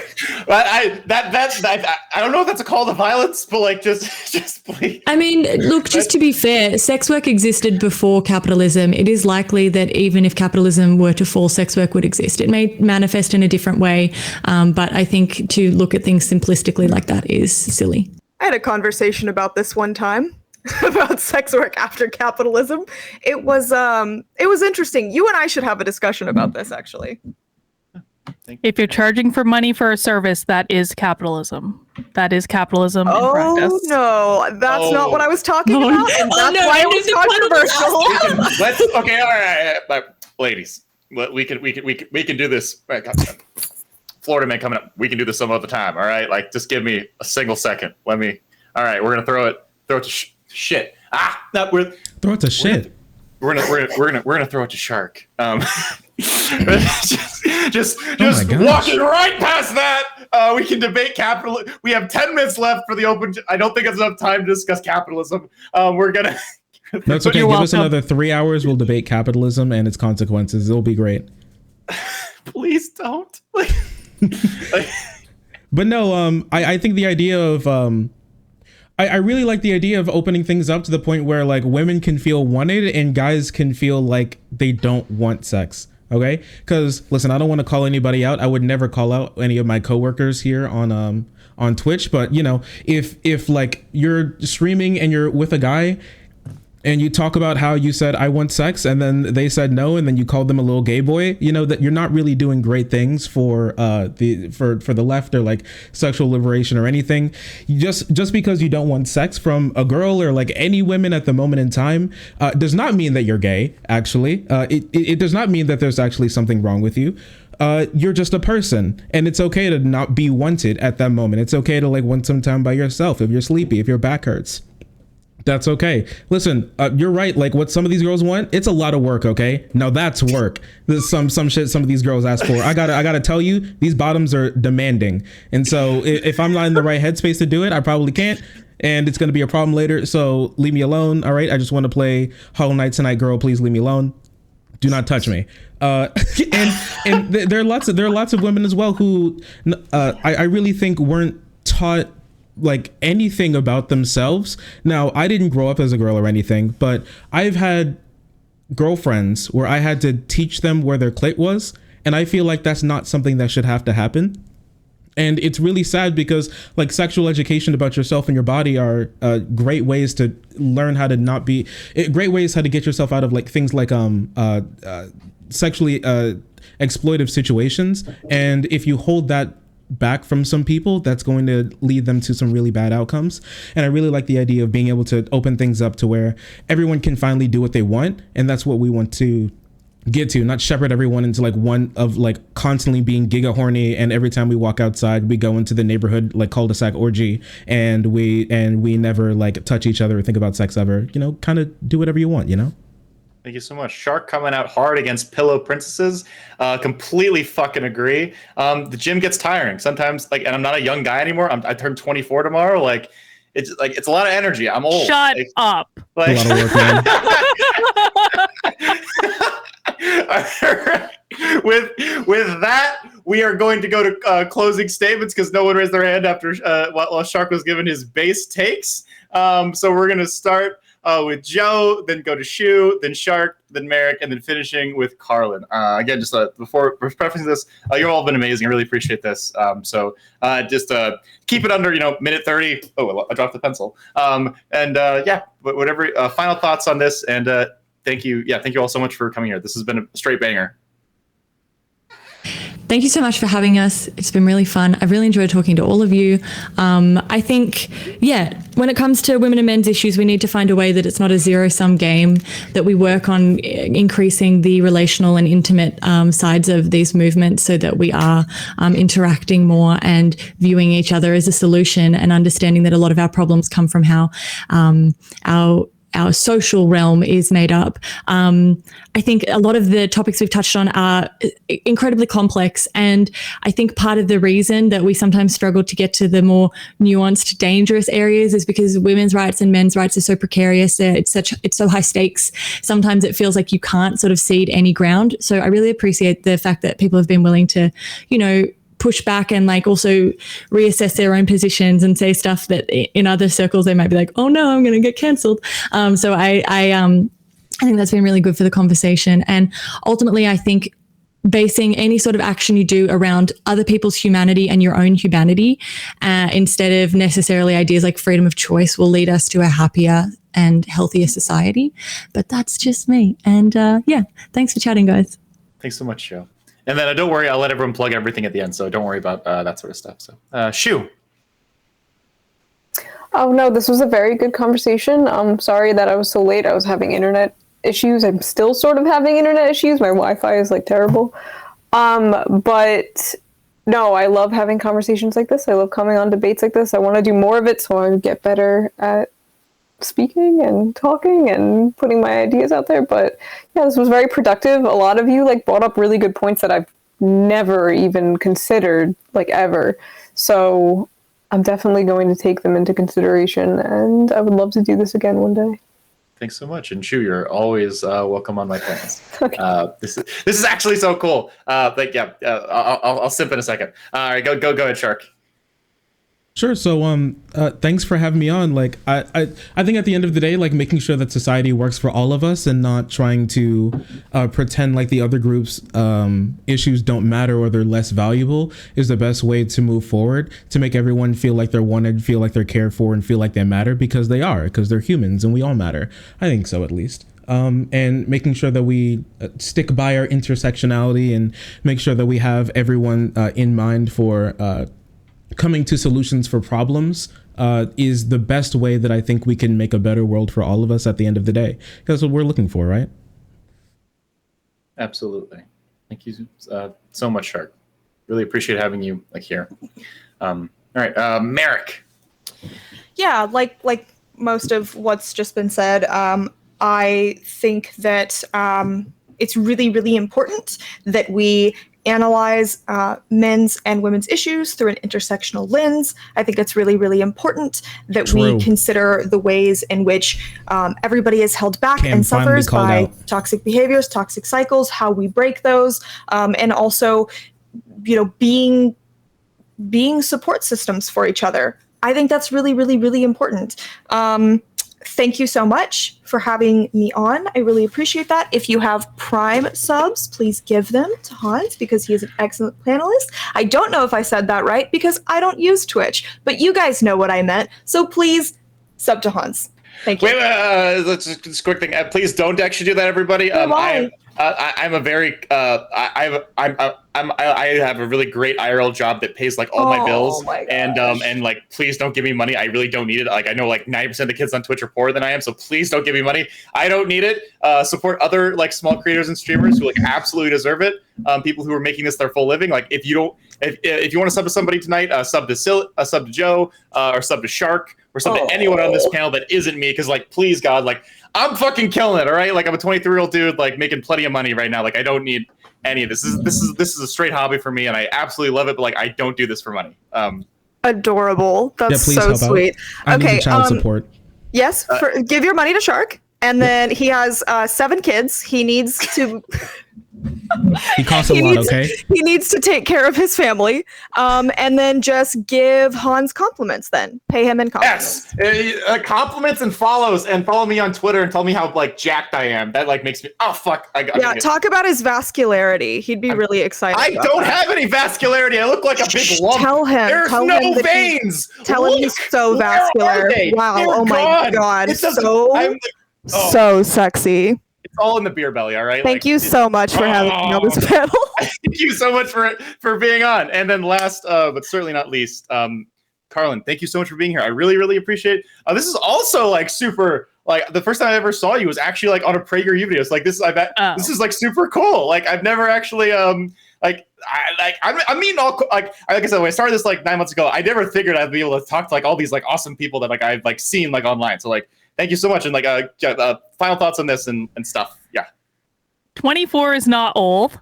Okay. We need to have a conversation. But I like the enthusiasm, Hans. I like the enthusiasm. I listen, I guess at the end of the day, you know, we agreed on a lot of stuff on this panel. Obviously, I had some disagreements with people early on this panel, but I think my disagreements mostly came because we are fundamentally approaching things in a different way. I don't begrudge anyone focusing on systemic issues if they believe systemic issues are a real thing and that's how they want to spend their time. That's a choice that they can make.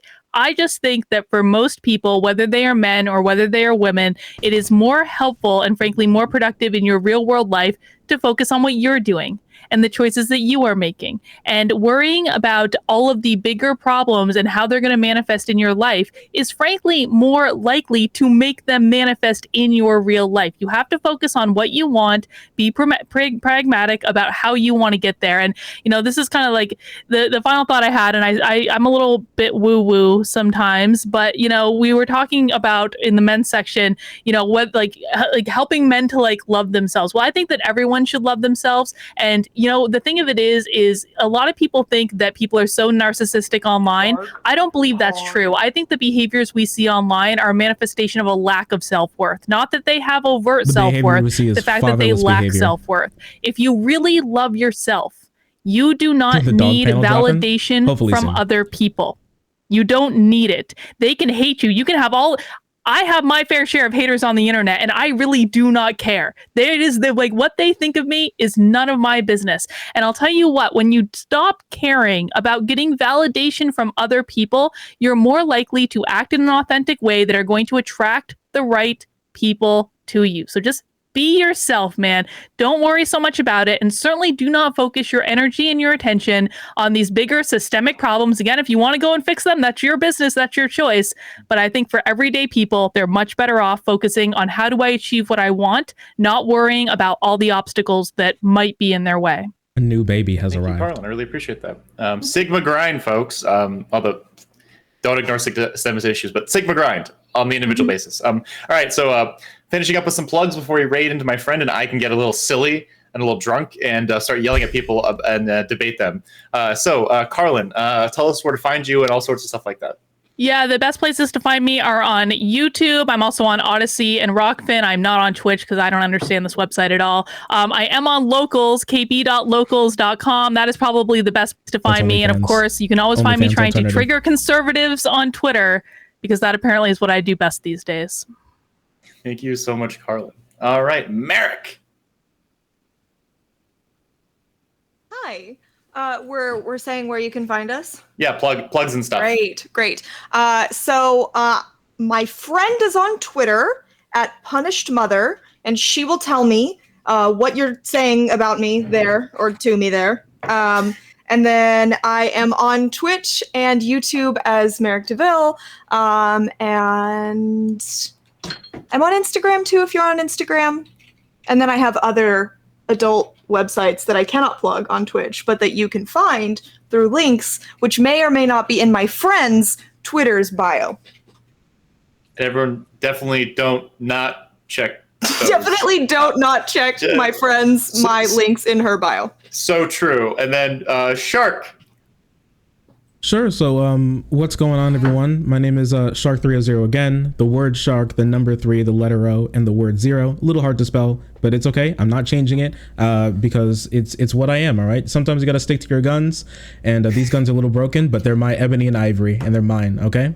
So I make sort of like political and commentary style videos. We have a fun time. We play games. We're playing through Breath of the Wild right now. We're going to be uploading some new pre-recorded content. So there's always a reason to sub to both the Twitch and the YouTube. So YouTube at Shark300, Twitch, Twitter, and everywhere else where you can find me, except for, you know, some other adult sites. I go by an alias there, so no one can find me. So I appreciate everyone for having me on. I appreciate everyone for listening. Oh, and what we're going to be doing next, we're going to be uploading a video about TikTok's premier twink bone lord who wants to sell you human bones over the internet. We're going to talk about that. If you want to hear about it, stick around.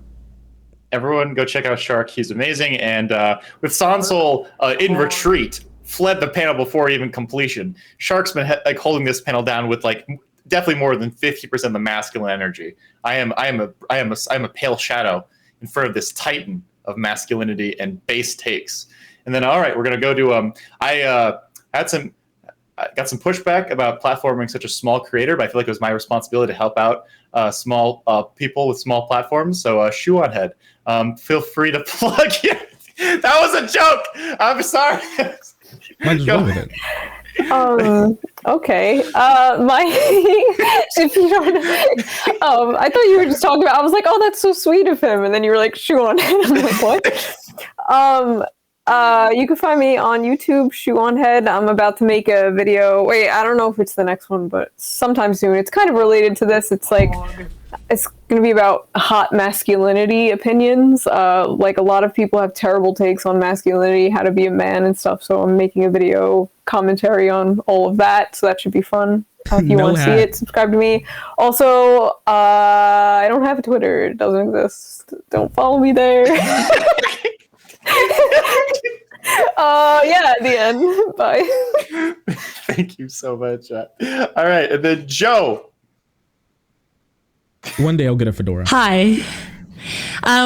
You can follow me on Twitch at The Silly Serious and mostly talk about politics there and just to meme around. I have a YouTube channel with a video that's called Blonde Philosophy, and there is another video coming, but I'm reticent to say it because I've been promising another video for months, but it's actually very hard to be a YouTube creator, and I totally respect anyone who makes videos because they're very difficult to make. But I do have another, so my video that exists is on the philosophy of bimbos. The video that's coming up is on the philosophy of lying. So if you sub there, then when I do release the video, eventually one day you'll be ready to watch it. But in the meantime, you can find me on Twitch. And yeah, I'm on Twitter, but that's just boring real world stuff. Thank you so much for being here, Joe. And everyone, thank you all so much for being here. Everyone, like shameless plugs for me now. Holy shit. This was like literally my biggest and most successful panel ever. Thank you all for coming on. I really, really appreciate it. You've been amazing. Carlin, very nice to meet you. Very, very fun talks about personal responsibility. I'd love to like chat with you more about that at some point. Merrick, you know I love you, and you know I love your boyfriend more. Sharky, Shark dude, like so fucking based. I really hope we get to play D&D again. Joe is always my favorite person. Shoe on Head, like, holy shit, this is so cool. I've like never actually like, oh God, like if I like, I told my little brother, he doesn't even do like political stuff ever. And he knew who you were. And I was like, I have Shoe on Head on my panel tonight. And he was like, holy shit. And I was like, yeah. And so like, oh, good googly moogly. This is like absolutely fucking nuts. And thank you all so much for coming on and stuff. And I really, really appreciate this. And everyone, if you like amazing panels like this, I do this every single Saturday. You're welcome. And when I'm not doing that, I'm reacting to other things politically related, doing deep research dives. Because like, I know I look kind of dumb and I sound kind of dumb, but I actually like, I have a bachelor's in public policy, honor all sort of dumb shit. And like I'm actually pretty smart. And so I normally do like fun research like stuff when I'm not playing Pokemon, when I'm not doing like a elite level powerlifting in the gym. But thank you all so much for being here. I really appreciate that. If you don't believe me, if you don't think I can debate, if you think all I do is mod, I'm gonna go on Prime's after panel. Prime Kai's again. After panel, that's what we're gonna rate in a second. I will debate any single one of you fucks. I'll tear your head off. You thought this was like nice? Everyone was here. Like this is a small droplet of kindness compared to what's about to be unleashed. Because I'm just saying, like, I'm about to cut loose, and you're all of us. But actually, though, like everyone, this is so much fun. I'm gonna keep gushing. Like, holy shit, I'm gonna start the raid because I'm rambling at this point. You're all like, well, fucking. Thank you so much for having me on. This was super fun. You're super wholesome and funny, and whenever you want to have me on again, I will try to make time. Yeah. Yes, nice. Ma'am. Well, thank you all so much. I'm gonna raid Prime now, and yeah, you're all awesome. Love you, Hans. Bye. Nice to talk to you, Shu. Thank you, Hans. Bye. Thanks, Bye. Bye. Bye.